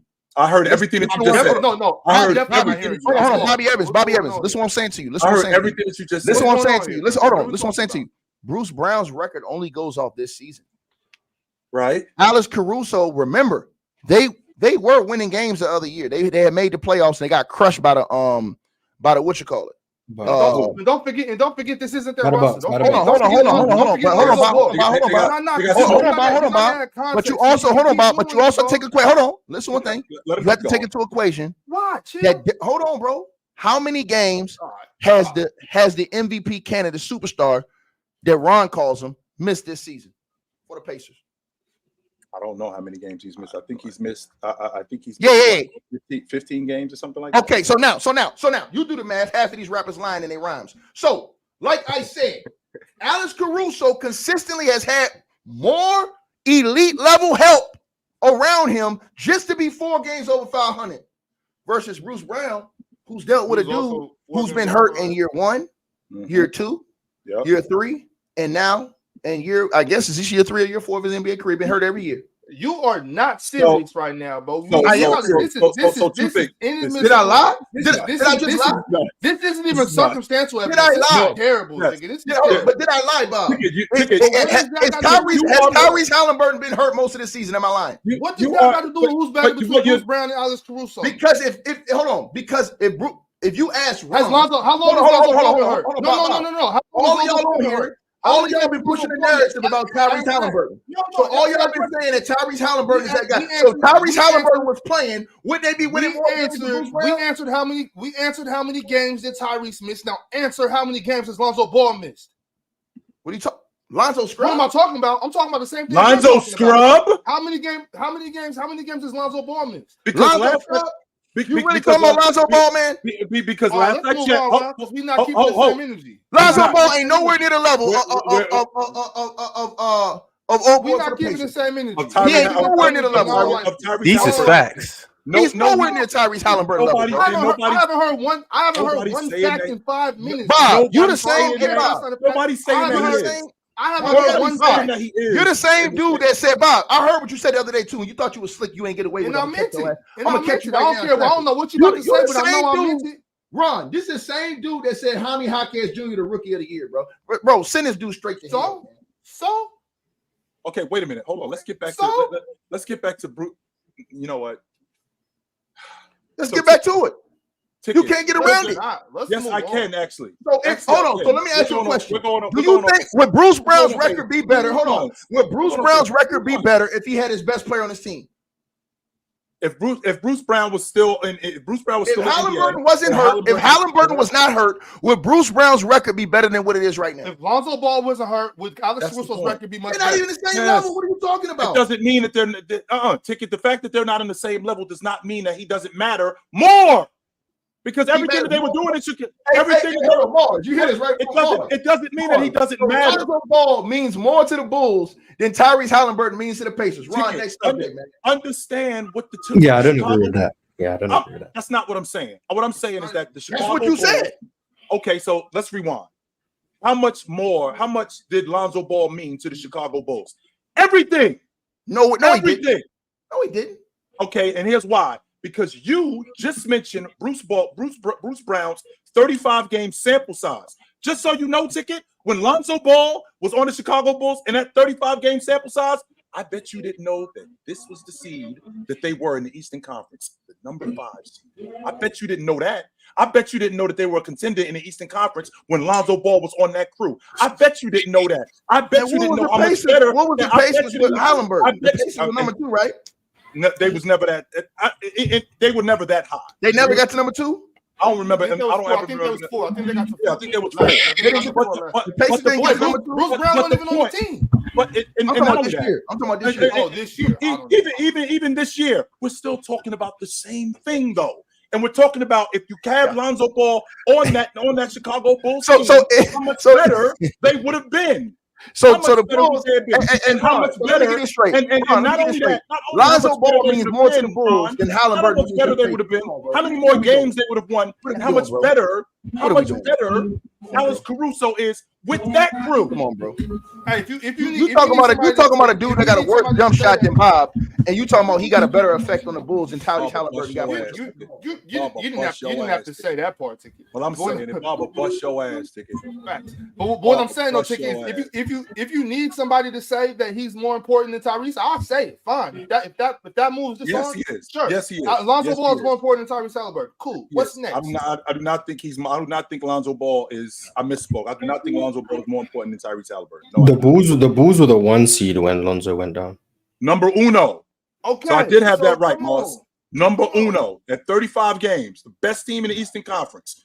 If Halliburton wasn't hurt, how many games Halliburton missed this year? Mark? They were never close to the top. They were Wait, hold on, Chilltown. Hold on. Halliburton's missed 7 games. Right. They won the in-season tournament championship. Mhm. Right? Yep. So let's say they would have had 4 more wins. What does 4 more wins put them, Mars, in the East? If that was 27 and what? No, what place would 14? 4 more wins have put them in? Take the losses off, put the wins on. The 3 or 4 seed or 3 seed. They'd You be assuming behind that- Philly, I think. They'd be behind Philly. at So 4, which is where they are right now. Meanwhile, the Chicago Bulls with Lonzo Ball, which they basically was building that unit around that. Where the Bulls at right now? They'd be above Philly. Then Philly 8 or is 9. I three think they're an 8 or 9 seed. The Bulls It are ain't the even 9 hold on. So Lonzo Scrub is supposed to just come along and all of a sudden take this team out of the pits of. They was the number 1 Well, seed. no, the Bulls They were started number this. 1 The Bulls started this season slow. Then Levine went out, and then ever since Levine went out, and then since he's come back, the Bulls have been hooping. The Bulls play better without Levine. Well, he's come back and they're playing good Oh, yeah, again. that's- They just that's started it. bad the first 15 games. Yo, Tig, I thought you ain't burn. You got some Mota on Nakahiba. No, I mean, I just don't respect what y'all saying about y'all started this with Bruce Brown. Y'all started this with Bruce Brown. I don't respect what y'all. First of all, I don't respect what y'all did with Bruce Brown. Y'all disrespected Bruce Brown. Then That's not disrespect. who is it world champ? You did. That's not Who is the world disrespect to champ? say that Caruso's a better defender. So why he? That's So not why? disrespect. Okay. So cool. No problem. Hey, I guarantee you one thing. I guarantee if you ask most of these NBA execs, they'll take Bruce Brown right now over Alex Caruso. I bet you they won't. I bet you they won't. Well, Pick up the Ticket, telephone, unlike call the you, Milwaukee Ticket. Bucks up and say, who would you rather, Alex Caruso Bruce Brown? or Bruce Brown? I bet you they say to me. I'm gonna tell you why they gonna say Bruce And Brown. Caruso cheaper. Hell And no. Alex cheaper. What? I don't know no NBA exec, so I can't answer that. But I'm Okay, saying buddy. I would rather have Alex Caruso. We got to keep it Hell lit, though, no. yo. We got to keep it lit. I got a few super chats I'm going to get into. Also, if you haven't liked the video yet, go ahead and slap that like button. Help us get the likes up. If you Ron, haven't I ain't subscribed never yet- heard so much glaze for a dude average single digits than Lonzo Ball's rookie year, than Alex Caruso. I'm talking about the glaze. You talking about I'm talking about pure glaze on Alex Caruso, bro. Pure glaze. Didn't the Lakers still go to the Western Conference Finals last year without Alex Caruso? So you telling me if the Lakers had Denver Alex win the Caruso, championship. hold on, Grilltown. You got You're some telling boys me talking if about the Lakers had Lakers. Alex Caruso He's on instead the of NBA Austin Reeves, they'd have beat the Nuggets last year? You got NBA. But I wait a think second, I think wait he a would have made a second, difference. though. I What? definitely think he would have made a Wow, difference. hold on, But wait, 'cause Why do we have to replace one white man with another one? No, because because that would have been who the replacement was. But look though, I'm just Tickets, you just said the Lakers went back to the Western Conference Final. Hold on, and I just I asked him if you replace Alex Caruso with Austin Reeves, are the Lakers beating the Nuggets? You're saying that like the Nuggets aren't still the 3 seed in the West, like the Nuggets Man, still on. I asked you one question. I'm not answering it. I'm saying the Nuggets haven't dropped off. What do you So mean? what's that mean about Bruce Brown? The Maybe West he wasn't dropped off. like What are you he talking was about? The Nuggets didn't have to drop off because the West dropped off. Oh, gotcha. The Warriors ain't the same. Fellas, we moving on, y'all. We moving Let's on. move on. Let's move on because he don't want to answer that question I asked him because they know it's a lie. Overrating a role player like that, man. Next thing y'all gonna have in the Hall of Fame. They say the next thing you're gonna put him in the Hall of Fame with Draymond. We keeping it lit. You're gonna put him in. Hey, Ron. The next thing they're gonna put Alex Caruso in the Hall of Fame with Draymond Green, man. No, we ain't doing that. There's nothing wrong with overrating role players. Role players are very important to their squad. If you haven't subscribed yet, hit that subscribe button. Help us get the subscribers up. Check out the merch site, www.playerschoicemerch.com. As you know, it's a new year, new rules on the panel, $25 super chats to change the topic, $10 super chats, get your super chat read right away. And on top of that, tonight on Playback, it will be 3 of your favorite Players Choice panelists, Dub, J-Rob, and Bama. They'll be watching the OKC versus Jazz game. Go over and check out that game on playback.tv. Download the app right now. Hey, Chilltown, you going to be on Playback tomorrow, right? I am. I'm going to do the Celtics. That's more cap. More capping. If he anywhere around the Celtics, it's more capping, y'all. More cap. More glazing, Mars. More cap and more glazing and more giving Jason Tatum a pass for being mediocre when it's time. Come on, bro. Chill. Who you gonna be up there with? Chilltown? I don't know. Apparently, I'll join you. Yeah, absolutely. I'll join you. Yeah, come through. Absolutely. All right. Hey, Chillin' Mars on Playback tomorrow. Who knows who the lucky third, fourth, fifth person to be? You never know. But with the Chillin' Mars duo, you know you got straight fire coming. And you know it's gonna be a good stream. We got super chats and we got new members. So let me go ahead and shout them out. Styles Blackman in the house. What up? New member. Quabe, new member. Music by P. And Music by P been dropping fire in the chat too. He been speaking facts. Shout out Music by P. FIFA boy, y'all know FIFA boy. FIFA. And from the top with super chats, John Wick one game said Giannis isn't there. Play through Brook Lopez. And ironically, I think they should play through Brook Lopez more than Giannis isn't. Just give Chris Middleton the ball. I mean, good things happen. Austin generally said, Ron, you didn't get to my last super chat. Hey, look. Hey, hold on, Ron. This is the last ether I got for these clowns. Ron, you didn't have the first ether. You didn't have the first ether. Has a plus minus of minus 23 this season. Yeah, now that's the bum you praise. That's the bum you praise. Now watch this right here, right? Right. I can't believe y'all let him get off with this plagiarism. This is plagiarism. I'm telling the truth, Ron. Put on the screen, Ron. Smack these dudes in their face with reality. That's fire. That's fire for real. Now sit down and shut the hell up when you're talking to a big dog, man. Shut up. Now minus 23 this season. He's sitting over here running his mouth. Ticket is straight comedy. Ticket is straight comedy. I swear. This dude I showed you facts, right? You are straight comedy. That's what I thought.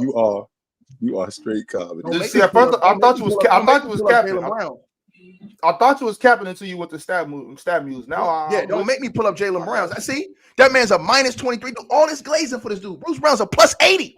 They ain't even close. And Mars know how important plus minus is, and you do too, Ron. And they don't like it when I present facts. I'm gonna be rent free. Nobody likes that. All in the comment section. But yeah, Anthony Davis a minus 16 this season. I'm just pointing out. Oh my God! Hey, because you know what? Yeah, hold on. Hold on. You know what that means? I bet you, Miles. He deserves to be killed down. I bet you, Miles He Turner deserves is to a be- plus chill. 10. He No, deserves to be fellas, when you're not fellas, consistent. Fellas, bet we gotta you change the consistent, topic. you deserve to be. We gotta change What the do you mean? topic. Go ahead, Ron. Yeah, Consistency. Miles Turner plus 146. Hey, Oh, Davis. And just so you know about not being consistent, since the in-season tournament, Anthony Davis is averaging 28 and 12. Since the This for the in-season overall tournament. season, buddy. This for the Since the overall in-season season. tournament. He's averaging This- 28 and fellas. 12. Do they have a losing record? I'm sorry, We have to Sorry, move on. We have to respect the $25. Yeah. David Mujinaya came with a $25. That ain't dollars. That's in Canadian right there. You got to get dollars, dog. Facts. That's Canadian Canadian. dollars worth more. That's like Canadian dollars worth $18. more. Nah, they're Canadian not. dollars worth more. In my heart, they are. They're not. That's Oh, like wow, eight, that's like In my heart, $18, they bro. are.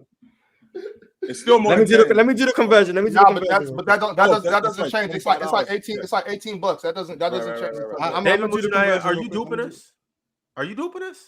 Miles has got What's the conversion Canadian rate like right 60 here. like 66 cents? 50 That is, it's $18.50. Unfortunately. Oh, That's David what I'm Mujinaya. saying. Hey, now, Mark, you Ron. don't got to use the converter, Mars. The converter's right here, baby. Right. Hey, now, Ron, I want to show you one thing before you move on. Now, see, when they say I just ramble and talk, oh, ticket just capping. When I present facts, evidence, facts. Now The we want to plus switch the topic. minus. That's all I want you to know, Ron. Ticket. What The you plus just minus what, ticket? ticket, That's all I what want you you to know, just- Ron. Hold on. That means everything. Your plus minus, ask Mars. Your plus minus is probably the most Anthony important. Davis- No, ask so Mars. No, Anthony ticket. Ask Davis Mars. plus Go ahead. No. Yeah. David sent another $7. All right, come There on, it yo. is. We There it got to is. get to this. There Hey, it appreciate is. you That's for still not tapping in, 25. David. That's still not 25. Yeah, that's still that comes out to about 23.68. Yeah, that's like David, I'm gonna throw you the pity, I David. think we can give it to him. I think we David, can I'm gonna it give to you him. the benefit of the doubt because you're trying We to got you. get this off. So I'm gonna let you my get this dude off. digging in his pocket for change right now. Come on, yo, cut him a break. My Now, man David, you digging in his said pocket top for three change. players of each decade by position. Are we By going back to the position is 40s? crazy, David. Are we going back to the We're 40s? we'll be doing that till next week. What I will do though is we'll go back to the last 3 decades and talk about the top 3 players at each position. So let's back to the 2000s. Yeah. Let's start currently. Top 3 centers. Jokic and Embiid, AD. No. Embiid just smoked Jokic in them. Jokic I'm ain't just won saying no the 3. part. I'm not saying in order. Jokic Oh, and okay. Embiid, I'm about to AD. say, well, we need to get that in order then. So we're gonna say Embiid. We're gonna say But it's for the whole Jokic. decade. It's from 2020 to now. the decade. Oh, the decade. Yeah. So Oh, from I'm still going 2020 to now. for the decade. Well, nah, I gotta go Jokic. Jokic Okay, delivered it yeah. good. Jokic and Embiid, AD. Yeah, I gotta go. I Top 3 can't do power that. I can't do forwards that. right now this decade. Power forward. Giannis. Yeah. Oh, and the Greek freak. Did you put AD in the centers? Yeah. He's played the 5 this decade. Giannis, Bam. Bam No, plays the Bam 5. plays No, I'm not putting the Bam in there. I'm not even putting Bam in there. So is it Pascal Siakam? No. I was just thinking that. I'm That's not- what Yeah, I I'm was not just gonna thinking. lie. The I'm full not mad at position that. kind of I would suspect. say- I'm not I gonna would lie. say Julius. I'm putting Julius in there. Ooh. You want to make Mars mad today, don't you? Got you. With the way that KD plays the 4. Oh, that's right. Well, KD does play the 4. So Giannis, KD. LeBron KD is also a- plays the 4. LeBron also And plays. James Come is on, also. Mars. No. They moved They LeBron. play the 4. he KD hasn't plays played. the- KD hasn't He played the plays 3 the since 1 he was in too, Golden Mars. State. He also plays Yeah, the but 1. KD hasn't played the 3 since he was in Golden State. I think we can Oh, put KD Cat. as Don't forget Cat. Don't Yeah, forget. we Cat. gotta go. Hey, Cat's got to be up there right now. I'll go. Giannis, Cat, and Julius. Cat's been 20 and 10 the We're entire. putting KD as a 3 in 2024. Yeah. All right. So 3s. I think this one's fairly easy.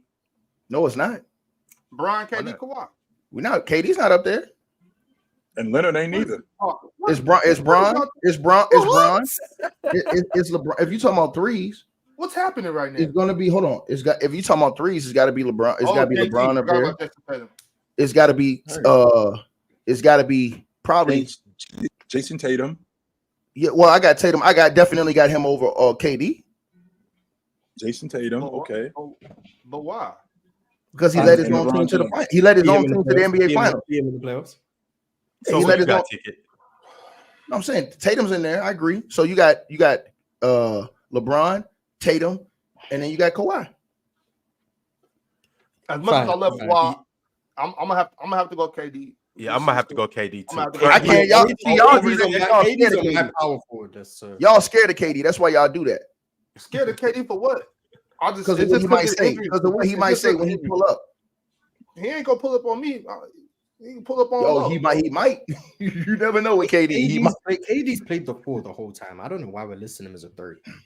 I agreed with that, Mars. I think he should be. I don't get why. Are we gonna list James Harden as a 2 guard still? I don't think James Harden's gonna When make KD was in Brooklyn, who was there? What was their 5?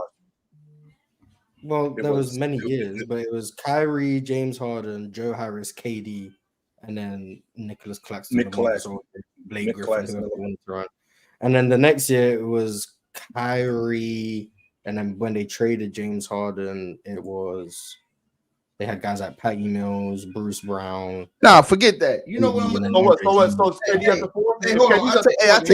KD's been at the 4 the whole time of this decade. The whole time. Okay, I take that back. I take that back. I want to readjust my list. I'm going LeBron, Jimmy Butler, and Tatum. You do got to put Jimmy in there, actually. I'm going Jimmy Butler. KD cannot be over Jimmy Butler. Jimmy Butler have taken 2 teams to the NBA Finals, and they're not even super teams. And he led them to the finals. That's fine. Can we put KD as a 4? If we put KD at the 4, Jimmy Butler's in there at the 3. That's fine. Gotta put Jimmy Buckets up there. Ain't no way. And listen, I'm happy you said that, Ticket, because I'm happy you said that because that was damn near disrespectful. If he gets back to the finals this year, Bob, we got to have a different conversation about Jimmy Butler, bro. If Jimmy gets back to the finals this year, bro, I don't think he needs to get back again. Go ahead and start pushing that good old Jimmy narrative again, Ticket. No, Ron. I'm serious. If a man gets to the finals 3 out of 5 years, if he leads his team to the finals, they ain't even a super team. We got to have a conversation about this guy, bro. Because we don't give. No. Yes, he is. Because his impact, the way both ends of the court put together, his impact and his leadership, all that has to count for something. If KD just has these skills and it doesn't impact him winning at the highest level or getting to the highest level of winning, he only led his team to 1 NBA Finals. Question: Can I ask this is a genuine question? If Jimmy Butler makes it back to the finals, but he plays the Suns and loses, what's the conversation? The conversation is KD had a super team. Damn. It doesn't work. Yeah. Fact, hold on. But Mars, am I lying? Do we not got 3 All-Stars in their prime? Am I lying? He do. He have and hold on. And he has elite role players. Don't y'all know? But you no. Hold on, Bob. Bob, I came with facts today. Bob, I came with facts. Don't y'all know that great? Hold on. Don't y'all know that Grayson Allen is having one of the best shooting seasons in NBA history? Told y'all about Grayson Allen. Hold on, I'm gonna say it again, Ron. Grayson Allen is almost shooting 50, 50, and 90. Whoever did that in NBA history? Kyle Korver. No, 50, okay, 50, and 90. Kyle Korver. No. I'm talking about with the volume of shots he's taking. Kyle Okay, Korver. I don't know. Yeah, I don't know. Kyle Korver was like 12 points a game. I don't know how much Grayson Allen. Come on, man. 50, 50, 90, Ron, almost. That's this. And then look at this. Then you got another dude shooting almost 40% coming off the bench. Eric Gordon? Eric Gordon from the 3. Then you got your big man giving you a double-double in nerd. So what you're saying is this: if they win it, you're going to say that Grayson carried them? No, I said they have a super team. Yeah, he's and great role players. But when I said they had great role players, just you know what? I just can't. No, I'm saying hold on. The reason why I'm saying is because if you look at Jimmy, the best player Jimmy has is Bam, and then everybody else are legitimate role players. The best player. What about Tyler Hero? No, he's a role player. He hadn't. What is he proving? Is he an all-star? Who's Tyler Hero? Yeah, he's so if you're not an all-star, you're a role player? Who? If you're not an all-star, you're a role player. No, I'm saying, but he's a role player for that team. He plays a role because he's not an all-star. He's not a superstar level player. He's not a star in the league. The only 2 stars on that team is Jimmy and Bam. I'm pretty sure he leads them in scoring. I'm like, no, but that don't mean. Hold on, that doesn't mean any. What I'm saying to you is this. So stats don't mean nothing now. But with Bruce, bro, we need to find some consistency. We got to find some. There is. Hold on. Tyler Hero has never made an all-star team. Ron, Chill, Mars, nobody on this panel has ever said that he's a star. They hold him to a star level. Mm-hmm. He's never showed us anything in the playoffs sustained. We don't have nothing to go off of. I'm just saying. I just think there's a level between all-star and role player that he's in. I just don't think he's a role player. So where do y'all see Tyler Hero at right now, He's Ron? closer to All-Star What than level role y'all player. see Tyler Hero on, Ron? He's whatever's right under All-Star. He's closer to All-Star than role player. What? He's not. Yeah. Yeah, that's how I'm viewing it. Like he's not an all-star, but he's not a role player. He's in He's that a very important purgatory part of that team. of very good player who's not an So all-star. y'all would y'all put OG from the Knicks in that same category then? I mean, Yeah, that's OG's not an knock, all-star, like, but he's not a role player. But he's that's more not a role knock. player OG than cold too. No, I'm asking you. No, I'm saying I'm asking y'all because I'm trying to figure out. And Ron didn't even get no answer. He only had no answer for this. I'm trying to figure out where is y'all, because we never talk about Tyler Hero. When we have any conversations about the top players, we never mention Tyler Hero. In the guards situation, none of that. Now all of a sudden y'all want to talk about Tyler Hero. We was talking about Tyler Hero all year. That me and Lo just got into about Tyler Hero about 4 or 5 months ago. I got Tyler Hero. I think Tyler Hero is that good. Discussions about if Tyler Hero doesn't get hurt, the Heat could have won the championship. Yes, that's what I think. So they you win. really, I think they win Mars, the you think I just subscribe. Ron, you still haven't answered the question. Where do y'all see Tyler I Hero? got Miami in 6 if Tyler wasn't. Well, I said there's all-stars and then there's role players. He's in between that range. I don't know what the name for that group of people is. Sub all-stars. That's the name I'm giving. Dope. That's the category. Do you ever think Tyler Hero is going to make an all-star team? I don't know about that. I don't know. All I know is he's averaged 20 the last 3 years. Yeah, I don't think so. Ticket. I don't think he'll make an all-star team. I don't think he will. So, but you can say that. Hold on, but he can say that about. So, but you guys consider Jamal Murray a star, right? Jamal Murray's an all-star caliber player. Yeah, Jamal Murray's an all-star caliber player. Sure, that's fine. Yeah. Okay. So, but he's not on the level of Jamal Murray, right? No, he's not Jamal Murray. No. Okay. So I'm wait. Slow down. So then hold on. So the players in the NBA that's comparable to Tyler Hero is OG, as far as that little tier that you're talking about is OG, and who else lands in that category in your opinion? DeMar DeRozan? Fringe All-Stars? No, DeMar DeRozan's all-star, so he got to be over that. I think he's in. Well, I think there's people who have made all-star. Like Andrew Wiggins made an all-star team. I'm not saying he's better. So hold on, you think he's on? Well, right now he's at a higher level than Andrew Wiggins. Well, yeah, but I'm talking about like that level of Andrew Wiggins. Just because he made the all-star team doesn't mean he's better than Tyler Hero. You get what I'm saying? What? At that time? No, the point I'm making is there's people who have made all-star teams who I don't necessarily think are better than people who haven't made all-star teams. Right. Is he at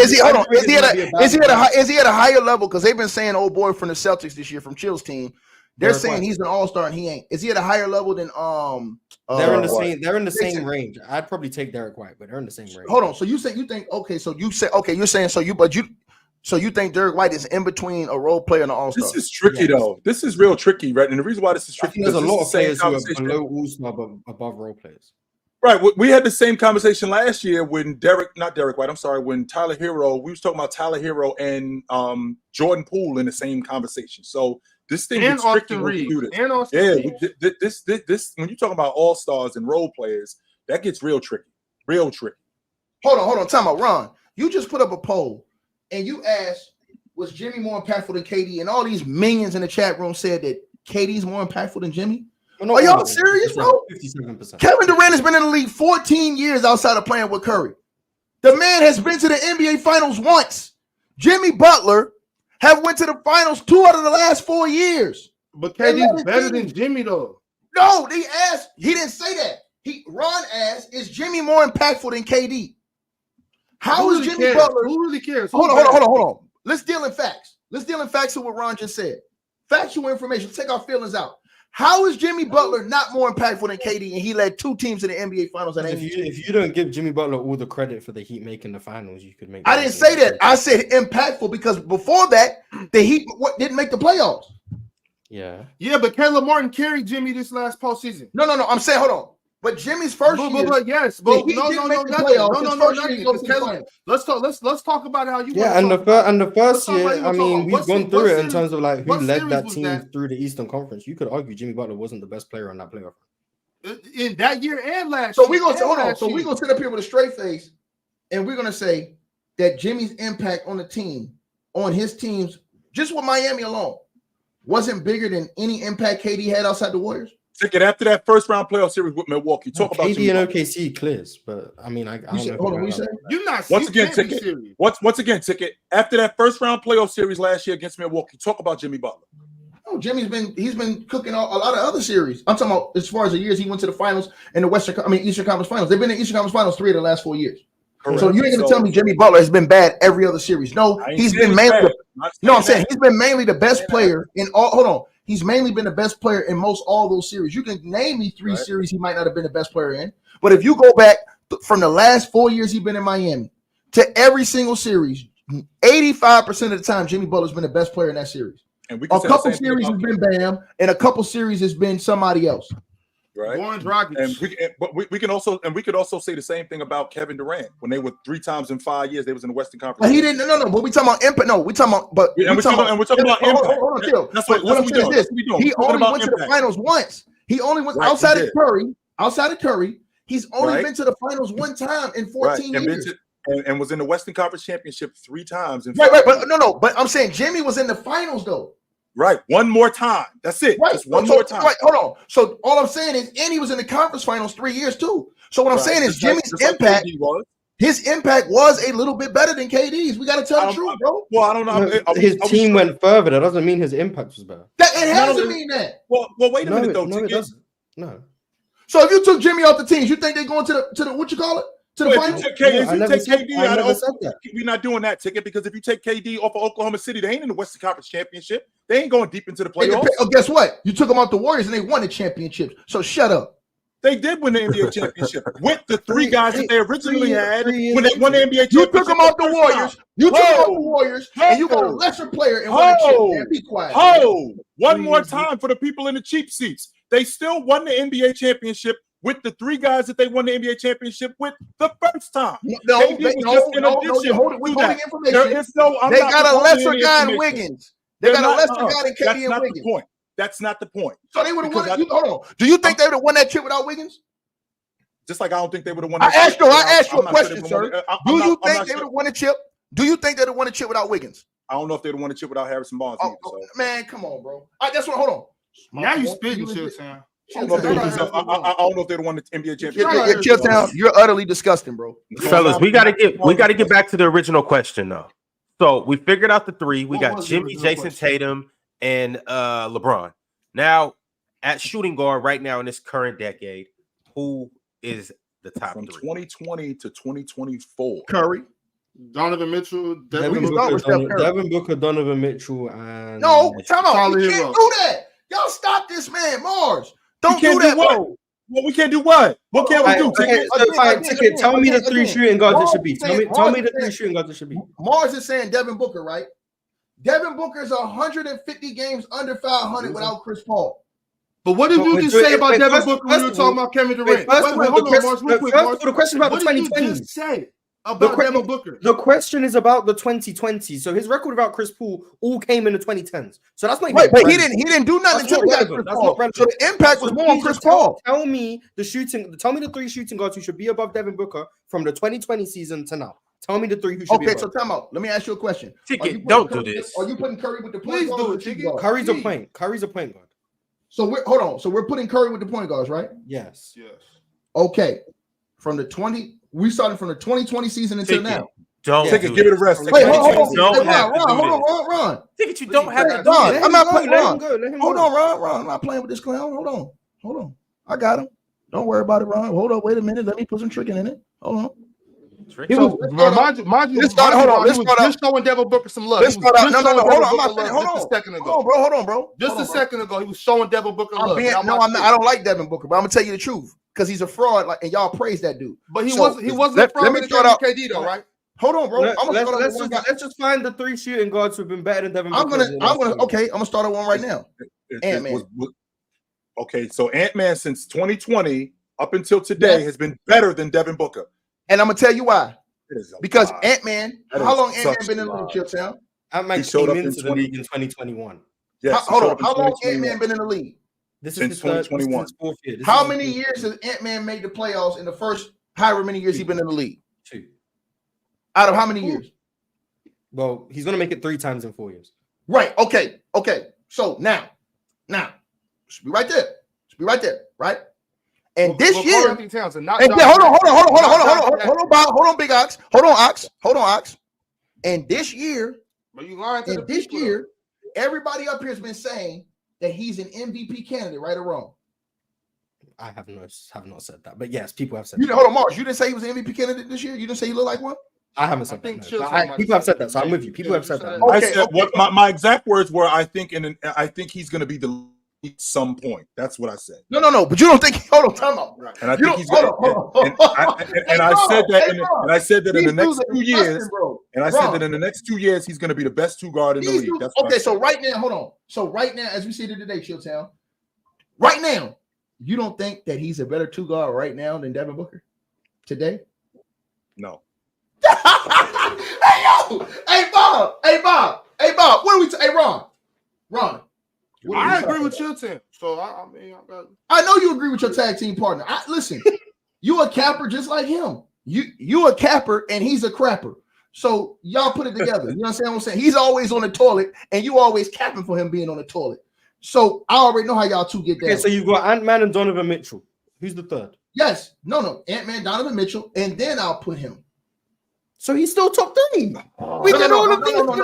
No. My problem is they said one. No. They said one. That's my problem. He's not, to me, he can't be over. He can't be over Ant-Man because Ant-Man's impact as well, bro. Ant-Man is an MVP candidate this year. He's a top 10 MVP candidate this year. You can't take that away from him, bro. Didn't Devin Booker Didn't Devin Booker come top 5 in 2020? No, I'm saying, and Ant-Man has one of the best records in the league this year. And they look like, hold on, let's be honest. Now watch this right here. Chilltown. If Ant-Man win a chip this year, will you say he's better than Devin Booker? That's not going to be enough. See? I won't. Ron, the game is rigged. If Devin Booker was the team, you're just going to say he had a super team. The game is rigged. The game is rigged, bro. Hey, Ron, this is why the game is rigged. Wait. Now, Ron, I have you on tape. Chilltown came up here and he degraded Karl Anthony Towns. And I quote, I'm out on Cat. That's what he said last year. I'm out on Cat. I don't respect it. So now if Ant comes back and wins the chip this year with a dude Chilltown said he was out on because he's soft, and you still won't put him past Devin Hooker, I don't know what else to say, man. So let me get this straight. If we doing that, if Devin Booker wins the NBA championship, what happens to him? Is he the best guard in the league? He had a super team. What do you mean, bro? He got KD and he got Bradley Beal. So let me make sure I'm understanding this. At the end of this season, as of right now, like if the season ended today, I want to make sure I'm understanding this correct. I want you to understand this correctly, Ron. At the end of this season, Rudy Gobert is going to win the Defensive Player of the Year. Rudy Gobert is going to be an all-league defender. Okay. Jaden McDaniels is also going to be an all-league defender. Anthony Edwards is going to be an all-NBA performer. Rudy Gobert, possibly an all-NBA performer. Okay. Mike Conley, who has absolutely destroyed anything that he's done in the past. Just so you know, Ticket, at this pace this year, he's playing at a 6-to-1 assist-to-turnover ratio. He has never done that in his career. Over the last 10 games, he's averaging these many turnovers, almost 0 turnovers. So this is what he has on his crew. This is what he's looking at. Meanwhile, Devin Booker has, in your estimation, this is what you said. Devin Booker has a broke-down Bradley Beal, Devin Booker, Kevin Durant, who also is chasing super teams, also doing that. These guys have been in and out of the lineup. Grayson Allen, Nurkic. This is nuts. This has nothing to do with the 2000s. Nothing. This is all the 2000s. Chris Paul came in the 2000s. What you talking about? Does this have to do We're with talking about the 2020s, and he played without Chris Paul. Okay, so hold on. Even his record since 2020, without the games Chris Paul played, this dude has a losing record. Make it make sense. Does it? Yes. Make it make sense. I'll take your word for it. I'm not about to check it. I'm not taking make it make sense. I think he's My whole point is this. This is why I tell y'all Chilltown is lying and he's capped, and so is the whole comment section for y'all voting for that crap Ron put up. Chilltown comes in here and tells us that Ant-Man is a dude all at the beginning of the season, all throughout the top of the season. Ant-Man is that guy. Now when it's time to go against Ticket, him and his little buddy Ox Now Whoa, we're gonna say no. We're gonna team up and say no. Have I backed off of my stance? How I feel about Ant? Because I don't think he's the best two guard in the league. You think Hold on. You think this year Booker's been a better two guard? Because I don't think he's the best two guard in the league right now. Do you think this year Ant is? He's been a better two guard than Ant this year. He's been playing better. Ant has been playing better? Ant has been playing better this season. I'm saying so. This year, you would say 100%. Ant's the better two guard in the league right now. 100%, he's been playing better. Okay, What about cool. the other 3 years of the decade? Okay, hold on. We about to That's hold the on. point. Hold on. We about That's to the go there. Hold point. on. We about to hold on. God, We about to go. Hold on, Bob. I hope my We about to Wi-Fi Bob. crashes right now. We about to go to that. Now, I give him last year. Cool. So that's 1-1. Now, Chilltown. The year before that, didn't he have Chris Paul? Yep. And what? Hold on. And Chilltown. Hold on. Wait, Bob. Wait. What happened against the Dallas Mavericks when it was on the Woods? So this is about winning. Is that what this is about? No. Forget no. His performance. What happened? Okay. They got smoked. No, in what did Game he 7. do? No. I said, what did he do? They got smoked in Game 7. No. What did he do? He didn't do very well. He He didn't do nothing. Right. When you ever seen Ant-Man go out like that in the playoffs? How many times you seen him in the playoffs? A lot. Twice. Since he been in the league. But wasn't Devin Booker just carrying Kevin Durant last year? I just gave you last year, so I said it's 1-1. Then I gave Ant. Hold on. I don't care about what happened against Dallas. Devin Booker was better than him that season. You're breaking one season down to one game, a game 7. I'm sorry, bro. I can't give it to him, man. Season before, I Devin can't Booker keep was better. it a buck. Ant's not playing better than Devin Booker this year either. They're What? winning more. bro. They're winning more. Right. He's not playing better than Devin Booker. How you not playing better than Devin Booker, bro? He's not. Are you watching the games? Yes, Ticket. I am. As a matter of fact, I am. And we're gonna leave out when they went to the NBA championship. We're gonna leave that part out. How good he was that year. We And the fact that Chris Paul was on the team. Like, we're not leaving that out. No, we're not going to leave that out. But Chilltown, we're not leaving that out. Chill, you know what's crazy, Chill, is we're acting like Chris Paul had ever been to the finals before he got with Devin Booker. Never. Hey, Ron, Anthony Edwards is 26 a game. Anthony Edwards is 26 a game, Chill. No, 46 from the field, 38 from the three. Who cares about And he's 26 a game. He's 26, 5-5. No, I'm pulling up his real numbers so you can't say I'm lying. He's 26, 5-5. You're plagiarizing, Ticket. I'm pulling up the numbers. Hold on. I didn't read no paragraph. I'm showing you so you can't say I'm lying. I'm showing you so you can't say I'm lying. Devin Booker, hold on, Devin Booker. Hold on, Ron just said Chris Paul had never been to the finals until he got with Devin Booker. So what does that mean? Hold on. Devin Booker hasn't been to the playoffs. Devin Booker hasn't been to the playoffs without Chris Paul. What are you talking about? Never been to the Western Paul Conference had Championship. never been to the championship until he got with Devin Booker. Hey, Ox, man. Ox, this narrative that you and Chilltown are running, you two are the most disgusting people. You actually are disgusting talking about Devin Booker. I'm trying to save the people from this. Missed 25 games. Missed 25 games for next year. Okay, buddy.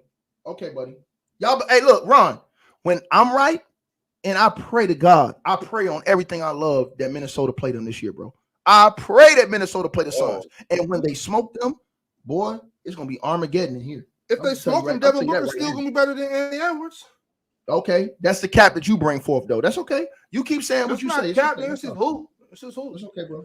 It's okay. It's about damn time with the super chat said Mars, Big Ox, Ron, Jalen, Big Dog Chill. Happy New Year's, my guys.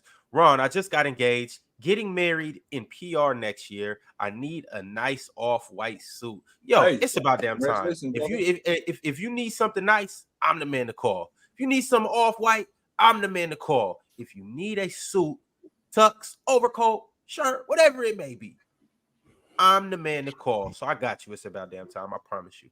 I got you. I'm gonna have you looking right. Congratulations. Absolutely. Congratulations, brother. That's dope. And getting married in the PR too, Puerto Rico. That's all right. Winter with the super chat said I was a little disappointed in how the Bucks played against the Cavs. Also, did DeJounte Murray say trade me now after his game winner? Did he say that? I don't know. I don't know. Is he saying like the shot is a statement like saying like trade me? Or did he actually look at the camera and say trade me now? Either way it goes, that was a nice game winner. It was 2 game winners last night. Yeah. Hey, and here's more proof to what I said. Ant-Man's plus minus this year is a 264, bro. Here we go. Out of the roof. Plus. You know what Devin Booker's is? is What? 100 points less. Right. Still a Are you plus, still- though. But it's still a positive. Yep, still a plus. Even though Yeah, but he ain't with Davis, Eddie. even though Anthony Davis is a minus. Yeah, because the Lakers were a minus. Yeah. Of course he's gonna be a minus. He I'm was up and down the whole I'm starting season. to think you don't understand that stat, Ticket. I do understand it. When you're a minus, you ain't helping the team. When you're a plus, you are. But you're on the court with four other guys. Right, but your plus minus equivalates to what you present to the table when you're on the court. So you don't know what plus minus is. Equivalates is not a word. Stop saying that. You're making me nuts over here. Equivalate is not I make a word. up my own words. Deal with No. It sounds cool. It sounds Equivalate. cool. No, Oh my I like God. that word. I make up my own words. I like It equivalate. equates to it. It can't equivalate to something. What the hell are you talking about, Ticket? Expialidocious. I make up my own words, buddy. Tank Jones with the super chat said, "I'm using my Equivalent message fire. to say Shea is better than D. Mitch." I agree. Do we have SGA over Donovan Hold on, Mitchell? but Shay's at the point, right? Ain't Shay running the point? He was just saying it just in general. He's a 2 in my mind, but yeah, Shea. Hold on, but tell me, no. See, that's what I'm saying. Y'all can't do that for Steph Curry and then No, try to do that with we'll Shea. list him as a point guard, but Shea in my mind is a 2 guard. Hold on. So how does it? Hold on. Is everybody up here ranking Shea as a 1 or 2? I got him as a point. Yeah, I'll rank him as a 1. Where you running them at, Chill? Where y'all running them at? At the lead guard. That's what he plays. He plays the lead guard. Wherever, Okay, well, then wherever we it's running them at- present. We running them at the 1 then. Mm-hmm. What we still have to do our top 3-point guards for the 2020s. Who do we got? Curry. Steph, Luka. Dame? No. No, you No. can do that, dog. No. Let me get off. Let me get off that. I apologize. He was hurt last year. This year he Who's the looked third crazy. point guard. Let me walk that back. Who's the Take third? him best all- point I'm guard? all very four comfortable. and a half I'm very seasons. comfortable with it being Trae Young, but Nah, don't do that. I'm Mars. too. Now that I think Who else about that, is meant to yes, be? I'm cool with Mars, that. Mars, I would give you that, Mars. But you know what? You know who I got to give? You know who I have to put over him? who? It's probably the most underrated player in the last decade in the NBA, and that's Drew Holiday. I look at both ends of the basketball, man. See, I do y'all too, grading Ticket. Trae Young. Y'all grading Trae Young off one end. I'm looking at both ends. Well, the reason why Go ahead. the reason why I take it is because sometimes you could be so good on one side of the basketball. Prime example is Luka. Luka is so good on this one side of the basketball But isn't that what? that he doesn't have to be that awesome. And No, I'm Trae saying, Young, isn't that what he is though? Isn't that what Drew Holiday is on defense? Isn't he so awesome? Isn't it so much of a gap between him and Trae Young? he it's is the pretty same awesome with offense. defensively. But I mean, I think Trae Young being a 28 and he's almost a 30 and 10 guy. Yeah, he's almost a 30 and 10 guy. But he got it. But he has the ball. He has the ball all the time in an offense. that's When what you the looking lead at a guard guy is. like though, Drew Ticket. Holiday, no, I'm saying That's what right. the But I'm lead saying guard is. Drew Holiday's a point guard, but because of how his team's constructed, he don't have the ball as much as far as at the point guard spot because of how his team is constructed. Like for example, if Trae Young played with the Celtics, he wouldn't have the ball as much as he got it. Ticket from a winning perspective, I get Trae you with Young- Drew. Even though Drew got the floor wiped with his jersey last year by Jimmy Butler, but I'll still give it to you. He won a championship and he was crazy throughout them runs, and he's been on a winning team and helping them. But it's like if we're putting Luka on this list, Trae has to come on this list. How? Steph and Luka both aren't doing anything on defense. Well, this year Luka's doing better on defense. He's But competing. generally Luka's actually generally speaking, they're not. We've seen Steph lead this team to win a championship though. So and then we saw what he did in the finals. So we had to give him that just off top. It's fine. Luka, we know what he's still right now winning games. You know what I'm saying? Now he lost last night, but he's still like relevant winning games. Trae Young, they fell off a map over there in Atlanta. They about to break that team up and make it Luka missed the Trae Young. playoffs last year. Trae made it. But you're talking about the injury though. And you're talking about the East. No, it's the East. But when Jimmy Butler make the finals, right. Stop it, Mars. Mars, stop that. Hey, fellas, I don't normally do this, but I got to cut it short today. I got to bounce. I got to handle something real quick, but I will be back tomorrow. Ticket. I'm coming back for them glasses. I'm coming back for that dome piece. So you better be ready. I got some. Hey, chill town. Make sure. I mean, see you. I'm coming back They say tomorrow. I'm casting couch TV, but you Yes, know I sir. got the ladies, baby. You know I got Yes, the sir. ladies. You know I got the honeys, dog. We ain't never running from that. You understand? It's Absolutely. official. Hey, it's fellas, official like a referee with a whistle. I gotta handle something. I will see you guys tomorrow. All right, It's not chill. happening. All right, Bye, chill. yo. Out. Ron, I ain't never heard so many people be upset with a dude that like women. Maybe they want you to like something else. I don't know. Man, come on, I Ron. don't know. I Stop don't know. Stop playing with me. I don't get it either. I don't get it either. Stop playing with me. We got a few more super chats though. Doe734 said, with Ham saying this is the lineup for the foreseeable future, do you think it can save his job and Ron's and L host? He's not gonna get fired.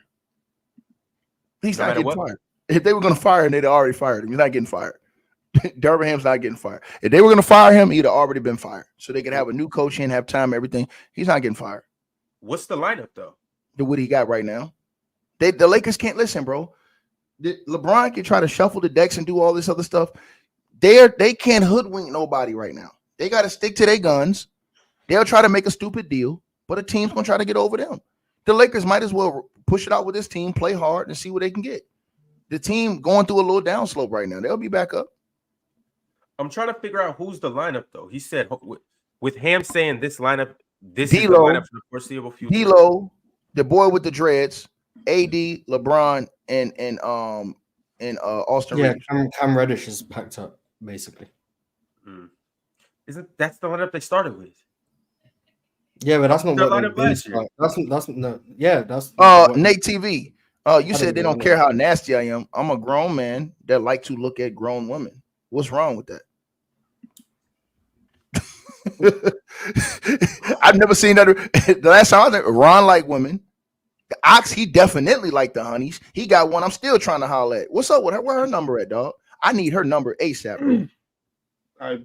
She pulling up soon. Yo, I gotta pull up. She was beautiful. What's up, dog? That's easy on the eyes, huh? Man, dog. He had champagne and everything, bro. He was out there popping bubbly. I was like, boy, this boy right here, boy. Big Ox getting them suits, boy. Big Ox is the brother, boy. Ox turned into a different man when he put them suits on. Man, started sweet talking and talking all soft. I'll send you the link next time for real. Mm-hmm. Here we go. We got a couple members. Christian Hodden became a YouTube member. Dudley Dastinot, new member. Abby or AB became a new member, and Fun Video DGTV is also a new member. Appreciate all you guys for tapping in. If you haven't become a member yet, go ahead and become a member. We made a couple changes in the New Year's. We changed our tiers, so the prices are a little different. It's a little more right now, but I know some of you guys have messaged me and said, did we just cancel your membership or anything like that? No, what actually happens is if we change the tiers, YouTube will refund you your money back and automatically take the membership away from you. So what you need to do is become a new member. We didn't kick you out. We just changed a couple things. So, welcome back. Come back in. Let's make this thing happen. Nick Tri-State. Yo, Ron, you throwing YouTube under the bus right now is insane. But I'll go ahead. Are you trying to get us blackmailed? The algorithm did. I said it so slickly, the algorithm wouldn't even pick that up. Nick Tri-State said Packers gave up 3 first-rounders just to possibly win a playoff series. Big shake of my head. He meant to say Pacers. Oh, yeah. I mean, winning a playoff series is a big deal for a lot of teams. Yeah, that was Ron. Y'all never asked me about that trade. Y'all never really asked me about the trade. With that being said, like I said, did they say Siakam's gonna resign, Ron? They said that they're gonna throw a big bag at him. They said possibly. First off, they said that the Raptors weren't gonna pay him, and that's why he wanted to give him up. But they're saying that the Pacers are definitely willing to pay him. Yeah, but Ron, I don't do that deal unless I know he's signing. I can't do the deal. They're already like in no man's land. If that deal doesn't give me the championship or put me in the finals, guaranteed, I don't do that deal unless I know I'm going to keep him. Because if he walks, I would have lost. Know that? No, because I mean, bro, you never know how it can end up. You always want that done ASAP because anything can happen between now and the end of the season. He get an injury, severe career ending injury, where now you don't want to pay him his money. It might not fit and work, and you say I don't want to pay him his money. It doesn't look good. That's why I was skeptical about the trades, like with the Knicks and with the Pacers, bro. Y'all think it right now. You saying it's a big 3. It look good. But how good is it going to look if it doesn't pan out? How good is it going to look if he takes attempts away from Miles Turner and how Miles is playing, or if he doesn't fit in well with the team? Everything is not just about players; it's all about fit too. So again, you know what I'm saying? If he does sign, that's one thing. But if he doesn't sign, if they can make a second round playoff run, like if they can get a decent second round, I think they can have enough money to entice him to stay though. And I get what you're saying though, because that's what happened with the Kings. Once he was like, I'm probably not resigning with y'all. You know what I'm saying? They backed. That's the thing. That's the thing, Bob. Backed out. You know what I'm saying? That's the thing. Think was smart. Sign and trade though, they can still do that at the end of the season run. So if he says I want to go somewhere else, he can like help them out and do a sign and trade. You know what I'm saying? So they can get back pieces. They don't lose them for nothing. So he could do that. It would just be devastating. I think that would be more the thing to do is do a sign and trade. So yeah, I think they would do a sign and trade because I don't see many teams. Is there many teams, Mars, that he can walk away to that's good teams that could just outright sign him? I don't think they have the max. Okay, Can Dallas afford him? Okay, money. Dallas, I don't know because of Kyrie. I'm not sure a lot of teams' salary situation. It would have to be a young team that hasn't extended, guys. So OKC is the only one I know off the top of my head for sure, but I don't know who else. One thing about it though is I really don't think the Pacers gave a damn. I don't think that they were too concerned about him re-signing. I think they're more so concerned about really just swinging the bat and taking a shot. But also too, I think they like, yo, we gonna come over here. You're gonna play with Tyrese. You're gonna see the culture over here. You're gonna win more than you've been winning in Toronto over the last couple of years. He won a chip. Well, no, over the last couple of years. Oh. Since 2019. Okay. But and then also too, it's like you come over here, and then on top of that, we could throw you the max money. I like my chances. I think that's how the Pacers chances make champions. But then comes the other stuff, Ron. The stuff that you and Bob like. What? The weather. The women. I don't think that. To me, I never understood that with NBA players. Like I don't really care too much about, except for OKC. OKC, like I'm not going to OKC. That bothered me though a lot. That bothered me a lot. I always cared about the weather, Bob. I could dig it, but my thing is, I'm in the NBA. I'm traveling most of the off season. I'm getting this money. You know what I mean? Like it don't too much matter. I mean, mind you, I've never been in that situation, so I can't really say from experience, about choosing being a free agent and stuff. But to me, I'm like, yo, I'm gonna be on the road for 9 months out the year anyway. You know what I'm saying? And when I'm not, it's summertime. And then when I'm not, I can vacation in San Diego. I got the money, so it never really made that much sense to me. I feel you. Styles Black said Levine missed 18 games. You just counted him as one of the All-Stars Caruso is playing with, right? How many games did the other All-Star DeRozan miss? How about the other All-Star and the big fella? You want to keep playing this game with me? Vucevic isn't an All-Star anymore. No, but he used to be. So yeah, he's still counted as one. And so he puts up a double-double, right? Probably. Do the Warriors have 5 All-Stars? What do you mean? When? This year? Clay, Wiggins, Draymond, Chris Paul. Do they have 5 All-Stars? Wait, hold on. First of all, Chris Paul is nowhere near. Chris Paul is goddamn out there with crutches. That's first and foremost. Secondly, Wiggins won't even. His name is Wig because the ends is gone now. We don't know where he at. He's been. He's disappeared. No, listen what I'm saying though. We're talking about playing at the level. At least with DeRozan, you're still getting 25, 26 a game. At least with the big fella, you're still getting a double-double, like 16, 17, 18 points and 12 rebounds a game. 11, 12 rebounds a game, I think. So you're still getting big numbers from him. Chris Paul, he's a bench player playing like 20-something minutes and hurt already. Broke hand, he's gone.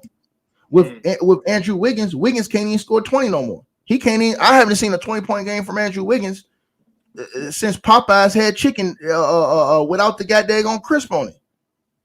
So what you want?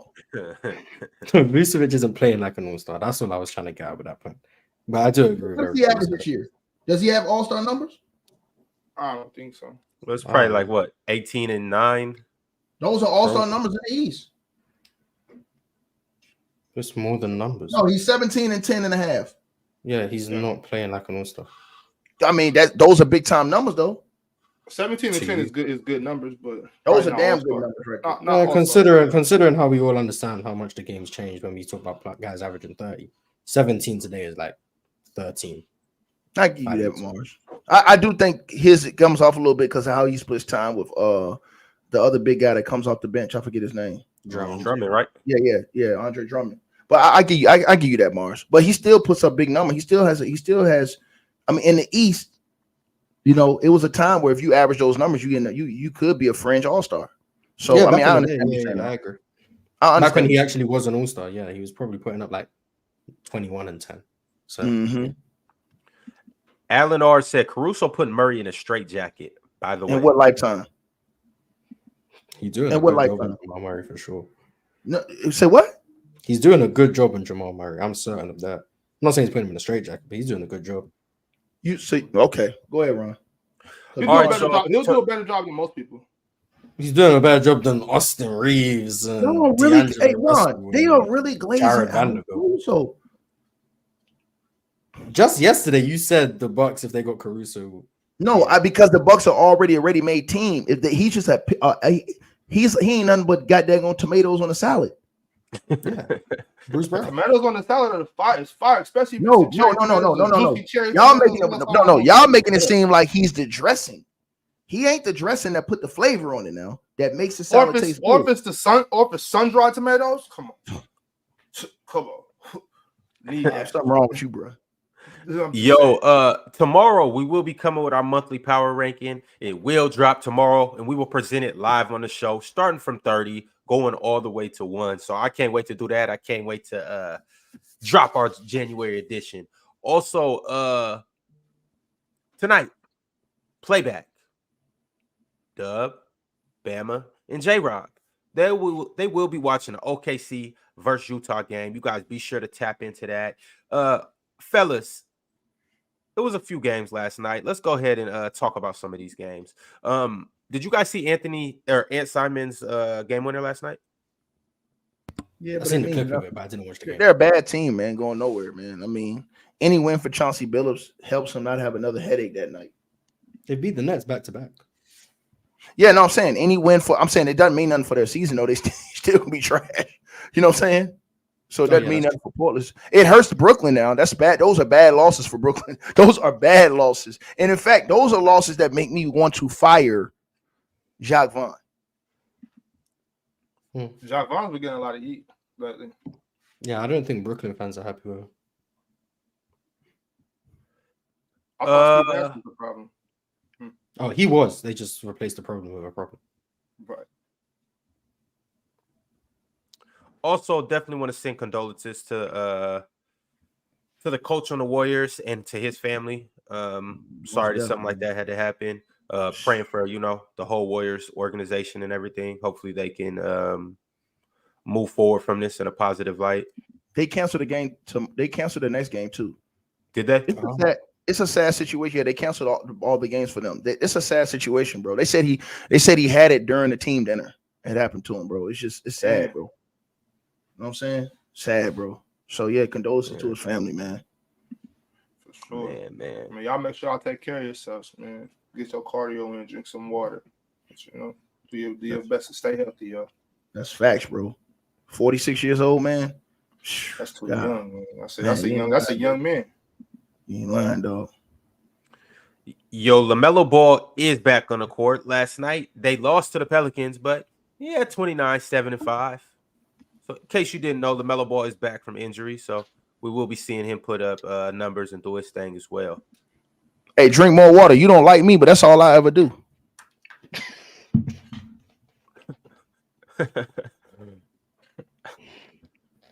Also in that game, Brandon Ingram had 28, 10, and 10. Shout out Brandon Ingram coming with the triple-double, doing his thing. Yeah, get that water in, y'all. Get it right, Bob. Get it right, Mars. Yeah. Y'all got to clip that, too. Yeah, baby. Oh, you got it too, Rob?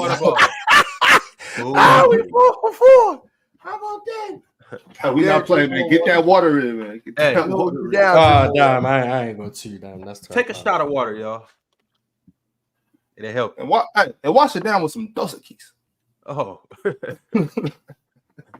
All right, y'all. You know what's coming on next. You got Open Gym coming on next, and shortly thereafter, you got Open Field. Y'all be sure to tap in. Oh, tonight is Thursday too. We got Chill with Fluent and Chill tonight. Y'all make sure to check that out. The lovely Haley, Sports Fluent, and none other than the man, the myth, the legend himself, Chill Town Hoops. Y'all be sure to tap in. We'll be back same time tomorrow, same crew with the power rankings. Be sure to tap in. Hey, real quick though, Ryan, because they said so. Because he made it clear that he wasn't going to re-sign with us, right? So we backed out of that. He ain't make it clear for Indiana. Because I'm like, if we go back to the weather talks and the city talks, like Indianapolis or Sacramento. Have you ever been to Sacramento? Indy clears. There's no way Have he's you ever choosing Indy been over to Sacramento? Indy, hold on, Mars. Indy clears. Indy clears, man. You don't see the airport? You don't see the basketball court? You hooping when he lands. You ain't never hooped at 10th and P? Forget about the airport. And look, hey, Bob, and Hallenberg's hurt right now. Why would you want to go play with a weak knee Hallenberg? Hey, I'm telling you, Well, Indiana just they just said F it. I'm going for it. Hey, but y'all, we got to get up out of here. We will be back tomorrow. Y'all be easy.